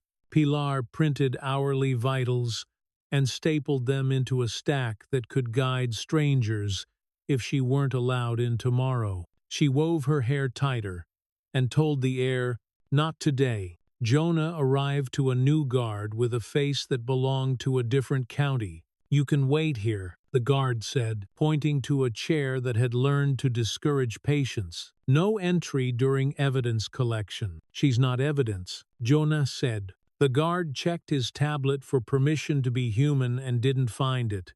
He looked toward the nurse's station. Pilar raised 2 fingers the way you do when you ask a crane operator for a hoist. The guard shifted his weight from policy to person. 5 minutes, he said. Quiet. Jonah stepped to the glass. He put his palm to the paper taped there and felt only paper. He breathed on the pane, made a circle, and sang into it the length of a single outbreath. Asterisk. Hold on, little dreamer. Asterisk. The green dot inside answered with one brave hop like a wink he'd only get to see. Time, the guard said, soft as a request. Jonah nodded, stepped back, kept his hands visible like a man at a traffic stop. In the server room, the air was winter under fluorescent noon. Elliot worked the console with nitrile fingers, while 2 agents watched the screen try to defend its innocence. He mounted the worm disk, read off checksums, narrated every movement, exporting asterisk asterisk, Vartum cache asterisk asterisk, asterisk asterisk, Varlogman asterisk asterisk. Device IDs tied in binding file. Asterisk, asterisk, etc. Limap. Asterisk, asterisk, copy in progress. How long? One agent asked. Longer than your patience, Elliot said, and didn't smile. He checked timestamps as the copy crawled. There it was, the blackout minute, the attempted ingest, the debug whisper. Asterisk, asterisk. Eco detected source unknown. Asterisk, asterisk. Trying to be brave. And something else, an admin login from asterisk, asterisk, veil ESVC asterisk, asterisk. External IP. After hours. Elevated privileges used to reset buffer retention. Who accessed this? The agent asked, leaning in. Elliot highlighted the row. The way you dot a brew. Your guess has a last name, he said. Don't guess. The other agent said, flat. Then let logs speak, Elliot said, and printed chain of custody forms that would outlive people. Back in the unit, 2 hospital cops waited like punctuation marks. Slate Suit arrived with a clipboard and decided to be a period. Mr. Reed, he said, this is awkward. Administration is filing a complaint. Interference with equipment. Potential tampering. Jonah looked at the man and saw emails instead of eyes. I unplugged a box, he said, because it was stealing my kid. Allegedly, Slate Suite said, the word polished by 1,000 mouths, for everyone's safety. We need to escort you to security for a statement. Pilar folded a blanket to a square corner that could survive inspection. He's not a threat, she said. Policy. Slate Suite replied, checking the camera that lived where the ceiling met the wall. Then write a better one, she said. Not hopeful? They walked him down. The elevator made itself small. The security office smelled like copy toner and cups that had dried without rinsing. A camera blinked red. A poster on the wall used verbs like comply and nouns like visitor. The hospital cop read rights from a card that had weathered 6 wallets. You're not under arrest, he said, but you're not free to leave. Like most of life, Jonah said. Please don't joke on camera, the cop said, almost pleading. It makes paperwork loud. They asked him to empty his pockets. He placed the envelope with the truck receipt on the table, the chaplain's card, his wrench-sized keyring, a folded grocery list with stars drawn by a child in a younger handwriting. The cop looked at the stars and stopped looking. State your name, the recorder demanded. Jonah Reed. He said, did you manipulate any hospital equipment besides the Veil device? No. Did you conspire with any staff to alter medical records? He laughed once, without humor, just enough to offend the microphone. My conspiracy is breathing near my kid. In the hall outside the security office, a janitor's cart squeaked its front right wheel like a bird that had learned a tune. The agent from upstairs stepped in with a folder. We're not looking for heroics, he said. Then don't expect any, Jonah said. I'm not that. The agent sat. He loosened his tie another inch. The federal ration for compassion, we're also not blind, he said, and slid a printout across the table. Times stumps, IP addresses, asterisk, asterisk, Veil ESVC, asterisk, asterisk. Someone else touched the machine more than you did. Up in the unit, Han returned with a visitor's badge that meant little, and her pen that meant more. The PR lead stood near the window, and for once, let a moment happen without trying to harvest it. Micah's reflection had chosen the glass again, hood up, cuffs unraveled. Bare feet where bathrooms prefer shoes. You can't be the guard, began. I'm not, Micah said, and somehow truth made Grammer relax. He kept his hands open, visible. He looked at Han's pad and nodded toward the doorway like a kid pointing at cookies left to cool. He's at the station. You should catch the train. Han tapped the glass once with the back of the pen, a habit, not a code, and went. The hallway gathered speed around her. She texted Elliot, asterisk, asterisk, bring chain forms, asterisk, asterisk. Texted the IRB chair, asterisk, asterisk, need language. Now asterisk, asterisk. Texted nobody. Don't break. In security, the recorder word, and forgot what it recorded. Elliot arrived with a folder that had learned to carry its own weight. He spoke to the agent, not to Slate Suit. Here, he said, server logs, chain of custody signatures, admin access by Veil ESVC at 0211, Ling REC. Ling REC. Retention settings changed from volatile to cache. That's harvesting. Slate Suit's smile hardened by a degree. Our service account does routine maintenance. At 2 in the morning, Elliot said, during an ethics blackout, when the room was locked, he slid a form across, sign for receipt. The agent read his way down the page, lips moving a little, soldiers of syllables that needed command. He nodded. Once, and the nod meant someone else is wearing the handcuffs in my head now. Am I done? Jonah asked. For today, the agent said. He stood. He offered a hand that had learned both cuffs and congratulations. Don't leave the county. Where would I go? Jonah said. Han walked him out. The hallway smelled like food, trying to liberate itself from plastic. She pressed a palm to his shoulder, a calculation of human weight and legal limits. Back upstairs, she said. Transition window. With me. They reached the unit to find the door's tablet in a cooperative mood. The guard pretended to be confused about the update. Confusion is sometimes the only rebellion left on a shift. They stepped in. The room's hum ran low, like an engine idling while someone reads a map. Pilar looked up and didn't ask. She set the bedlight to a softer wedge. Han placed the hospital tablet where it could see everything, and no one would argue it had seen too much. Document, she said, to the device, to herself. Don't collect. Jonah set his palm to the crown spiral. The old math came back like a muscle memory you earned 4 in. 6 out. and the note rode the outbreath because roads make dust. There's light in the shadows, he said, quiet enough to keep secrets. The green dot hopped and held. The EEG drew its slow hills. The Vents Assist algorithm found humility. Pilar put one finger by the call button and left it there, a promise dressed as readiness in the glass. Micah's reflection watched the way mechanics watch engines ear to hood, listening for what bolts can't tell you. He spoke without moving his mouth. They tried to write over you, he said. Don't let the ink dry.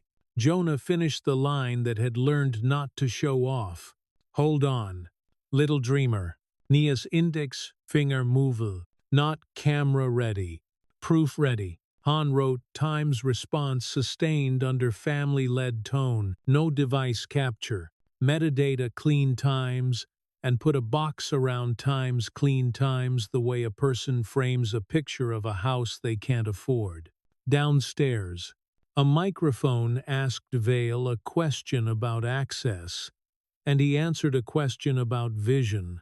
Upstairs, the room practiced the art of doing less than you want and more than you think. The debug line at the bottom of the monitor flirted, and then committed Times echo detected source unknown Times, pulsed once like a heartbeat, then disappeared, as if it had signed an NDA with the living. After, Han walked Jonah back to the hallway. She didn't say Times we might win this asterisk. She said, tomorrow, ling si ling ling. With consent, Elliot peeled off toward the server room, hoodie up, carrying a log like a lantern. Pilar adjusted the blanket corner and made it too neat for anyone else to pretend they'd always been this careful. Security released Jonah's property. He put the stars back in his pocket like a man pocketing a map. On the way past the chapel, he peeked in. The chaplain sat alone, shoes off, ankles tucked under a chair like a kid's. She looked up and nodded him a space. He shook his head, not unkind. Later, in the elevator, alone, he pressed his head to the cool panel and exhaled the length of a hallway. The cable sang its low steel note. Somewhere 2 floors up, a harp string answered, or maybe it was just memory finding its chord. The doors opened on the lobby's bright lie. Cameras blinked awake. He kept his eyes low and his hands visible and his mouth empty of anything they could own. Outside, the day had the nerve to be pretty. Upstairs, in a room that refused narration, a girl lay listening to a rope being built, one measured breath at a time. The building counted with them. The clock kept going. The air did what air does when it's forgiven. The live stream countdown chewed numbers like gum. Shia. Jew. Ba. In the studio ward Vale had rented for an hour. Lights flattened color into good behavior. The room smelled like hairspray, new cables, and the optimism of rented gear. A patient lay 2 bays over. Middle-aged, graft scar at the hairline. Family photos taped to the monitor in a grid that meant we are watching. A curtain half closed to pretend consent had privacy. The new Vale cart gleamed. Sticker unwrinkled. Ports hungry. A boom mic hung like a bat above it all. 3 platforms. Mr. Vale, the producer called. Lower third reads, Science of Hope. We're hot in 5. Vale adjusted a cuff, found the camera, found his smile. Today, he said to the world, we demonstrate the harmonics model in real time. No mysticism, no myths, measurable resonance. Down the block, the hospital lobby TV carried his face, while an orderly mopped a coffee spill that never learned boundaries. In the unit, Pilar charted in a wedge of light and let the sound run like weather, irrelevant unless it leaked. Han stood at the doorframe, visitor badge turned backward to make less noise. Jonah leaned his forehead to the glass, palm on the crown spiral, counting air. Elliot slid into a side office that had 2 chairs and a plant that no one watered. He opened a laptop to a web client that lived on servers he no longer trusted. Asterisk drafts times glowed. He hovered a cursor over a folder named asterisk asterisk ambitious lamp, asterisk asterisk Veil's internal brag channel. The latest thread, narrative controls. He opened it and saw the sentences he had hoped not to find. Asterisk. We position Father's voice as our time's stimulus. Asterisk scrub mentions of ethics friction. If Han persists, frame as doctrinaire obstruction. Asterisk. Own the narrative, own the market. He didn't forward it yet. He copied it to a plain text file and saved to a thumb drive with a strip of masking tape across it. Asterisk asterisk give to someone who won't sell. It asterisk asterisk. The live stream clock hit 0. Veil's voice oiled the edges. We begin with baseline. He told the chat that bled hearts and lightning bolts. Then harmonics. He gestured and the tech raised the fade. The room filled with a curated hush, shaped like a waterfall. The patient's monitor held steady. Skeptical. Stimulus A. Veil said. The device purred. The overlay winked awake on a tablet that stood at a flattering angle. The comment flood praised science, prayed, fought with itself. Open the channel, Veil said. The tech patched the system to the room mic for environmental learning. The feedback thread hummed thin as fishing line. Sir? The patient's nurse warned, already one step late. Ground is. The graph spiked. Note elegant. A square edge of noise rode the patient's wave and broke it. The man on the bed flinched, jaw clenching in that animal way pain has when it refuses to produce words. A tremor ran shoulder to fingertip. Cut. The producer hissed off camera. Keep rolling, Veil said. Smile tightened to a clamp. Transient artifact. We continue. The nurse moved toward the power, and Veil slid a hand between her and the switch, with the entitlement of someone who had never been struck in public. For 2 seconds the world watched a choice. The nurse made the right one. She pulled the plug. The device died with aquarium grace. The chat detonated. Half outrage, half superstition, all caps. The producer threw to a title card that said, asterisk, asterisk. Please stand. By asterisk, asterisk. As if manners could slow panic. In the unit, Pilar's eyes jumped to the TV and then away. Han's phone lit with a push alert she didn't ask for. Jonah kept his palm where it belonged, and did the math he could do 4 in, 6 out. Because sometimes the only leverage left is breathing. Elliot dragged the emails into a new message, addressed to 3 places, the IRB chair's private address, a reporter he trusted to check dates, and himself, because chain of custody in the wild still wants a map. Subject line, asterisk, asterisk. Ambitious Lamp Narrative Controls Service. Access. 0211. Asterisk, asterisk. He hesitated long enough to hear the fan kick up. He hit send. Downstairs. The lobby TV returned to Veil in a cut that forgot rehearsal. The producer's voice bled into the mic. We're back in 10. Back in 10. Veil swallowed optics and spoke like he could order the past to behave. A brief technical difficulty, he said. Our model is safe. Our commitment unwavering. The crawl at the bottom of the screen changed while he talked. Asterisk, asterisk, breaking internal emails. Suggest narrative shaping in Veil pilot. Asterisk, asterisk. A smaller box opened with a familiar reporter in a coat that knew rain. She read and did not blink. Documents provided to us indicate attempts to reframe a father's voice as proprietary stimulus. Questions also remain about after-hours access to hospital systems by a Vail service account. Requests for comment were not returned. The nurse beside Vail did not wait for comment. She propped the patient's head, checked pupils, asked for a hand squeeze, and got one. Relief ran down her face like she'd outrun something with teeth. She looked at the camera and didn't debate ethics. She unplugged the boom mic itself and walked it off.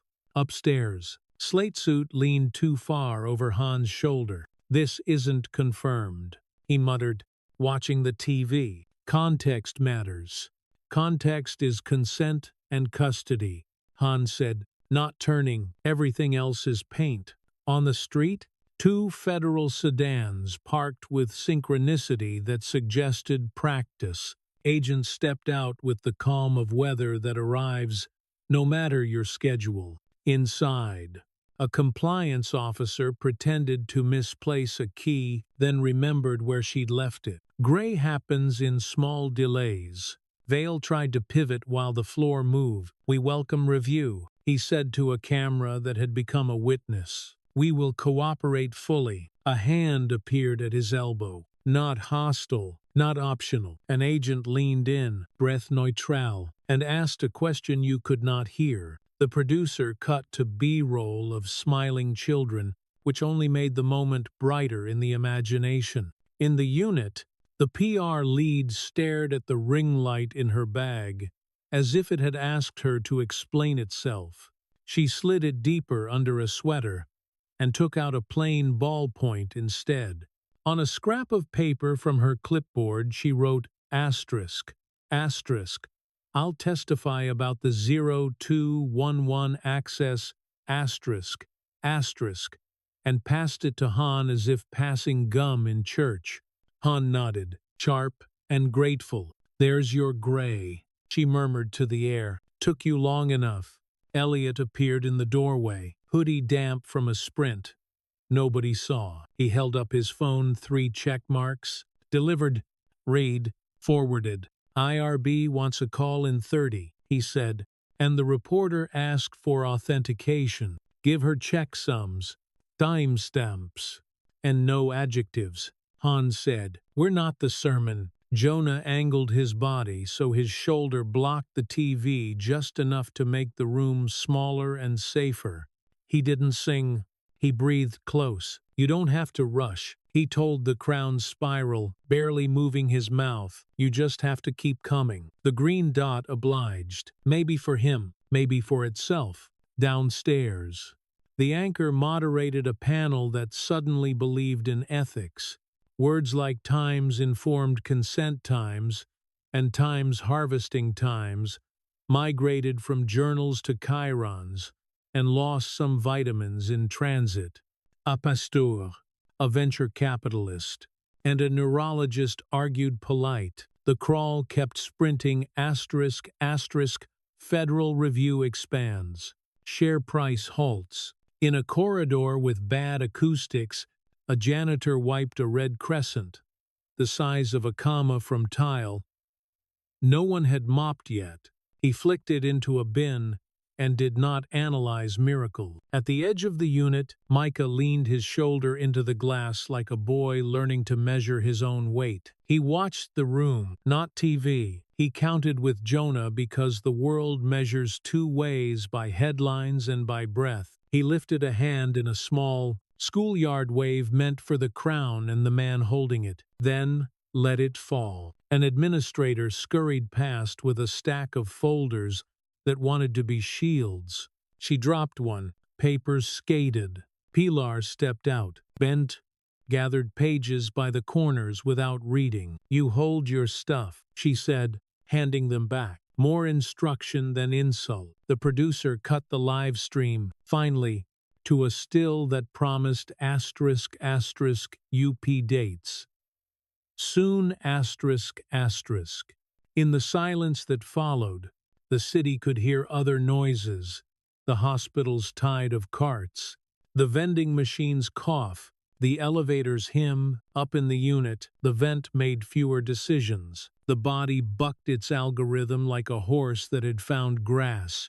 A half hour later, Vale walked through the lobby without cameras on him for the first time in months. The federal sedan waited curbside. He smoothed his tie because bodies insist on rituals even while sinking. Lawyers will handle it, he said to a handler who had fallen behind. Lawyers will take it from you. The handler didn't say. The sedan door opened. Vale paused long enough to check his reflection in the window, found a tired man, and climbed into a seat that took confessions from Shu. In a smaller office, the compliance officer checked a list she would not admit existed and underlined a name, asterisk, asterisk, Han asterisk, asterisk, then wrote asterisk, asterisk, leave her alone, asterisk, asterisk in the margin where no audit looks. On another floor, the IRB chair dialed into a call and spoke like a person lowering a cat from a tree, gentle, firm, with respect for claws. Evening thinned the building until it carried only what it needed. Jonah stayed until the guard's eyes told him that staying was also a job. He put his mouth near the crown spiral and offered the line that had learned not to beg. "Hold on, little dreamer." The debug text flirted at the bottom of the monitor, coy and brief, as if the machine had learned manners. Asterisk, asterisk, echo detected source unknown. Asterisk, asterisk. It erased itself a beat. Later, leaving the rhythm to say the rest, Micah exhaled a sound too small to be a laugh, too kind to be anything else. "She doesn't need me every time," he said. "That's the trick. Bridges are for crossing, not for moving into." Han collected her notes. Her pen, the scrap from the PR lead, and a courage she hadn't named. "Tomorrow at 7, she told Jonah, "with consent. With you." With fewer cameras, Elliot handed her a thumb drive with masking tape and a sentence for a label. "For the chair," he said, "or for a freezer. If the chair grows legs." They stood a moment in the doorway, 4 bodies making a small weather system nurse, ethicist, father, boy. The air held. The room hummed. The floor did not argue. Downstairs, the TV showed the moon over the county. The voiceover mispronounced 3 names and got one truth close enough to be useful. Asterisk, asterisk. Self-inflicted. Asterisk, asterisk. Up here, the truth measured itself another way, 1 hand, 1 breath. 1 dot that refused to skip. Night pressed its ear to the glass and listened. The harp down the hall offered a single note as if to excuse itself. In the dim, Jonah rested his forehead against the crown spiral, the way tired men find wood studs behind drywall by feel. The room accepted the weight, then offered a fraction back. 3 months taught the building new weather. Summer thin. Mornings found their breath. The smell of lemon over bleach gave way to coffee and floor wax that liked its own reflection. Physical therapy lived on a sunlit floor with windows that believed in cities. The parallel bars shone like rails with someplace to be. Tape X's marked where to put courage. Jonah stood at the end with a towel over his shoulder and a thermos that steamed modestly. Nia's hand found the bar as if greeting a stubborn friend. Socks squeaked. Knees argued. She took a step, and then a breath, and then another step. Measuring effort by syllables, "There's light," she said, green crooked, in the shadows, and the therapist laughed. "Because sometimes the patient brings the cue card. Let the heel kiss first." The therapist murmured, "Let your toes gossip after." Nia did, and the gossip was good. Jonah bit the inside of his cheek to keep the applause silent. The crown spiral lay tamed by a clip with stars. He reached to settle it and stopped himself. Autonomy is a delicate plant. On a bench, the chaplain unlaced an ankle, as if letting it go to recess, and watched without talking. Han leaned in the doorway with a clipboard that had learned to carry gratitude as well as forms. Elliot sat on the floor with a laptop against his knees, because chairs were for people who hadn't read logs for months. "You ready?" Han asked when the Lapps had traded sweat for pride. "Consent is ready," Nia said, solemn as a witness, and held out a pen. The IRB form at the top of the pile wore a new title, *** Echo Without Wings Protocol. Community Release. ***. 2 pages. Plain language. No royalty clauses.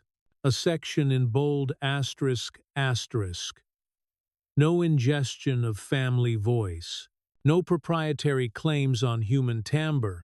Jonah signed with the patience of a man who had wrestled more than ink. Nia printed the letters of her name with care that made the N still think about being backward, and then decide otherwise. Han countersigned and checked her watch against the window, against nothing in particular.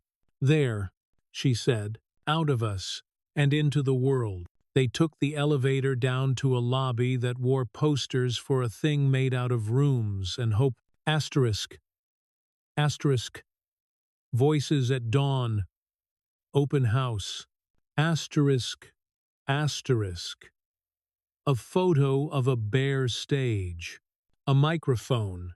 A chalk drawing of a rope turned into staff lines with notes like footprints. Someone had taped a paper star to the corner. It dangled on a string and decided not to fall. The storefront space 2 blocks over still smelled faintly of paint and what the last tenant had tried to sell. Jonah had spent evenings there with a roller and a playlist that knew when to shut up. The floors were sanded wood with scars that offered provenance. Folding chairs faced a low platform. On the back wall, a mural Nia had directed from a stool, a hand extending a thin line into a small figure stepping onto it, not afraid. Above them, the words brushed in blue. ***. You're not lost. You're not finished. People came because someone had told someone else to bring a story, and people will do almost anything for a reason to be allowed to tell one. A mother with a son in a knit cap. A kid who had taught his grandfather Zoom. A man who had lost a sister to winter. A nurse on her day off who kept her badge in her pocket like a lucky coin. Pilar arranged cookies on a tray, as if symmetry mattered to outcomes.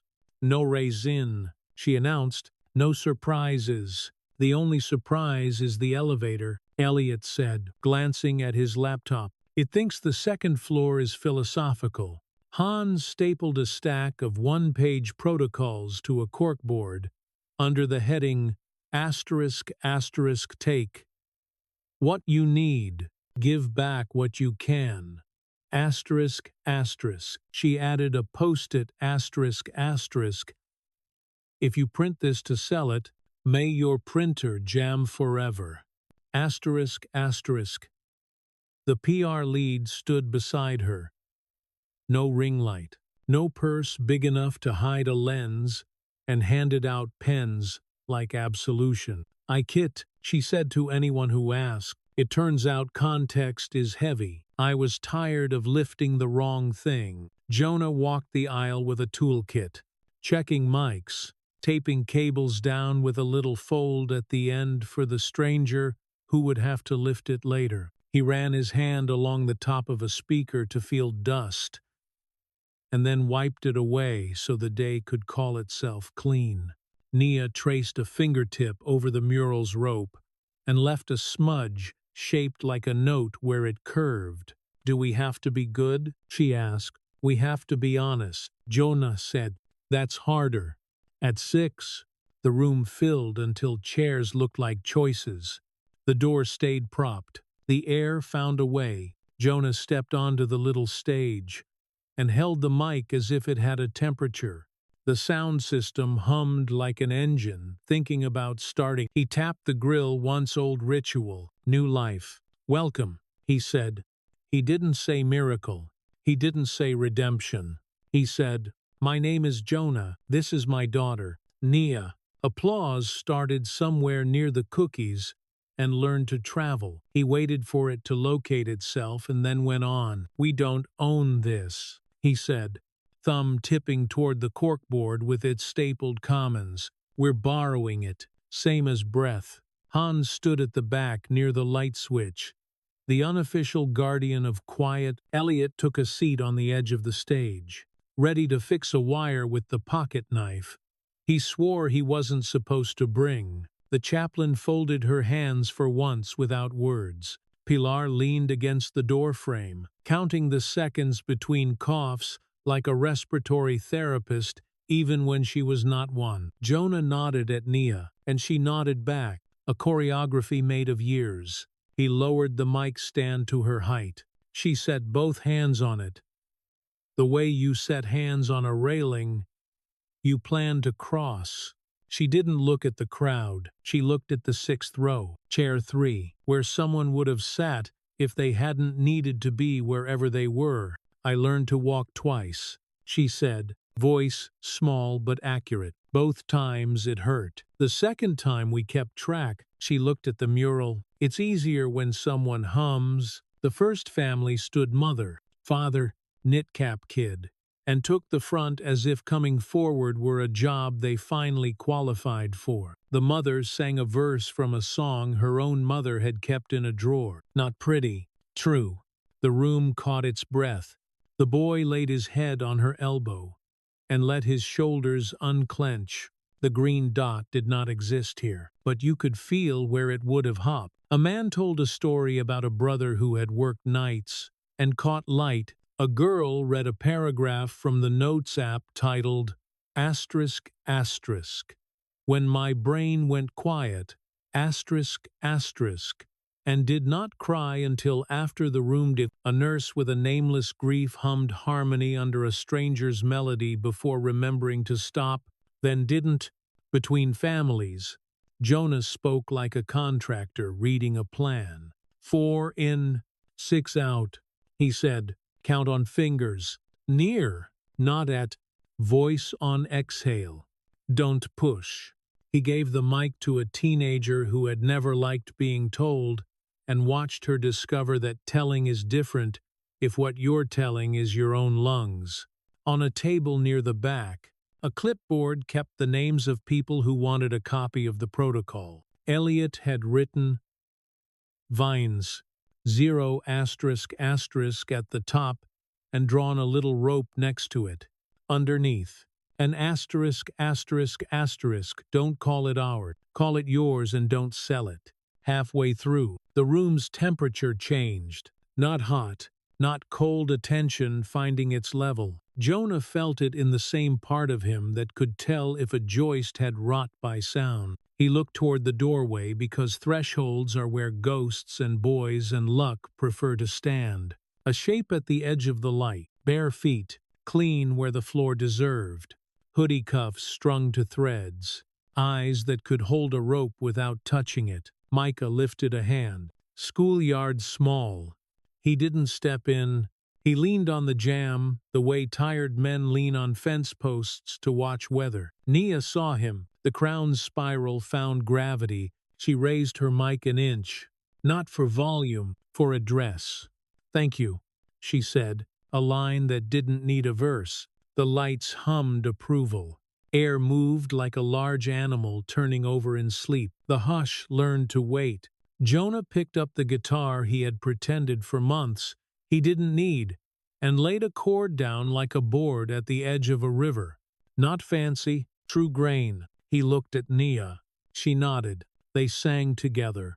Unison, because harmony can show off when a rope is still young. There's light in the shadows, he murmured, and stars in the rain, she added, breath balanced.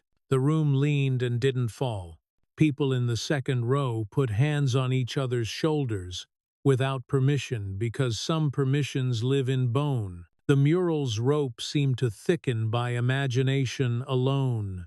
Han checked the wall clock against her watch, against the absence of emergency. She allowed herself to do nothing for the length of a chorus. The PR lead clapped softly, and looked like a person who had given back cameras for Lent. Elliot wiped one eye with a sleeve and pretended the laptop had gotten dust. At the door, Micah eased off the jam. He took one step into light and then decided thresholds were still his religion. He smiled at the crown spiral, at the man holding it without holding it, at the room teaching itself not to be scared of its own sound. Outside, a siren went by doing its job. Inside, a phone buzzed with news about the Federal Review, and nobody picked it up. The rope between worlds hummed, not angelic, not algorithmic human. At the end, after cookies and finding jackets, and promising to return, Jonah stacked chairs because chairs need shepherding. Nia wiped the mic with a cloth that smelled like citrus, and solved. Pilar folded the tablecloth mid-laugh. The chaplain hugged a woman she had never met before, and both pretended it was accidental. Hans stood under the corkboard with the stapled commons and pinned a new sheet. Asterisk, asterisk, V1. One asterisk, asterisk, with one extra line. Asterisk, asterisk. If it hurts, stop. If it helps, share. Jonah flipped switches until the room admitted dusk. The mural kept its rope in the half-light. The notes still looked like footprints. He turned and saw the doorway empty except for the ordinary draft buildings get after long days. A small red comma on the floor near the threshold had dried to brown and turned into tile. He walked to the stage and sat on the edge like a kid. The room settled around him, somewhere outside. A train laid its long, low note across blocks. He pressed his palms together, not praying, making pressure he could feel. Nia climbed the step and leaned her head to his shoulder, the way she had before smoke, before machines taught him quiet, before he had learned the exact weight of an apology. "Do we have to be brave tomorrow?" she asked. "We can be ordinary," he said. "It pays better." She laughed into his sleeve. "Ordinary seems like a good job." He closed his eyes a second. The sound system breathed its last hum. The air forgave itself for being indoors. On the wall monitor they'd used as a clock, a screensaver floated a square across black. For an instant, a pixel line flickered at the bottom. Artifact or joke. Or a machine remembering asterisk, asterisk, echo. Detected source unknown. Asterisk, asterisk. It blinked out before anyone could read it, leaving the stage to a father, a daughter, a mural, a rope.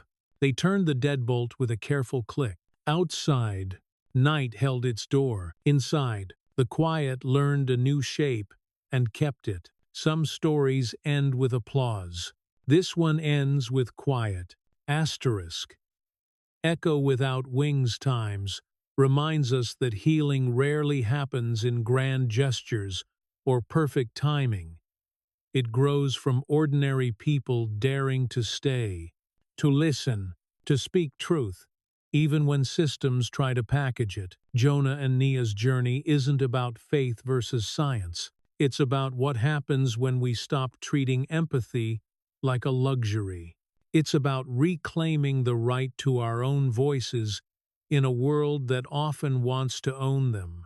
The story asks a question we all face at some point.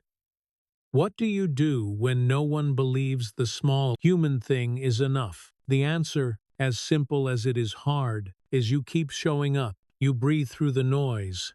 You build the bridge one word, one act of care at a time. Because even in institutions built on procedure, kindness can still leak through the cracks. True gold fears no fire, they say, and true compassion doesn't burn. It refines. Maybe that's the real miracle here, not the recovery, not the proof, but the persistence, the courage to hum when the room demands silence, the grace to keep holding on, even when hope feels procedural and fragile. If this story reached you, share the moment that stayed the line, the image, the breath, Tell us in the comments how you've found your own way back from quiet. Like this story if it moved you, and subscribe for more tales that explore justice, faith, and the everyday miracles that live inside the ordinary. Wherever you are tonight, may you find peace after the noise, warmth after the waiting, and a small, steady voice reminding you, you're not lost, you're just not finished yet.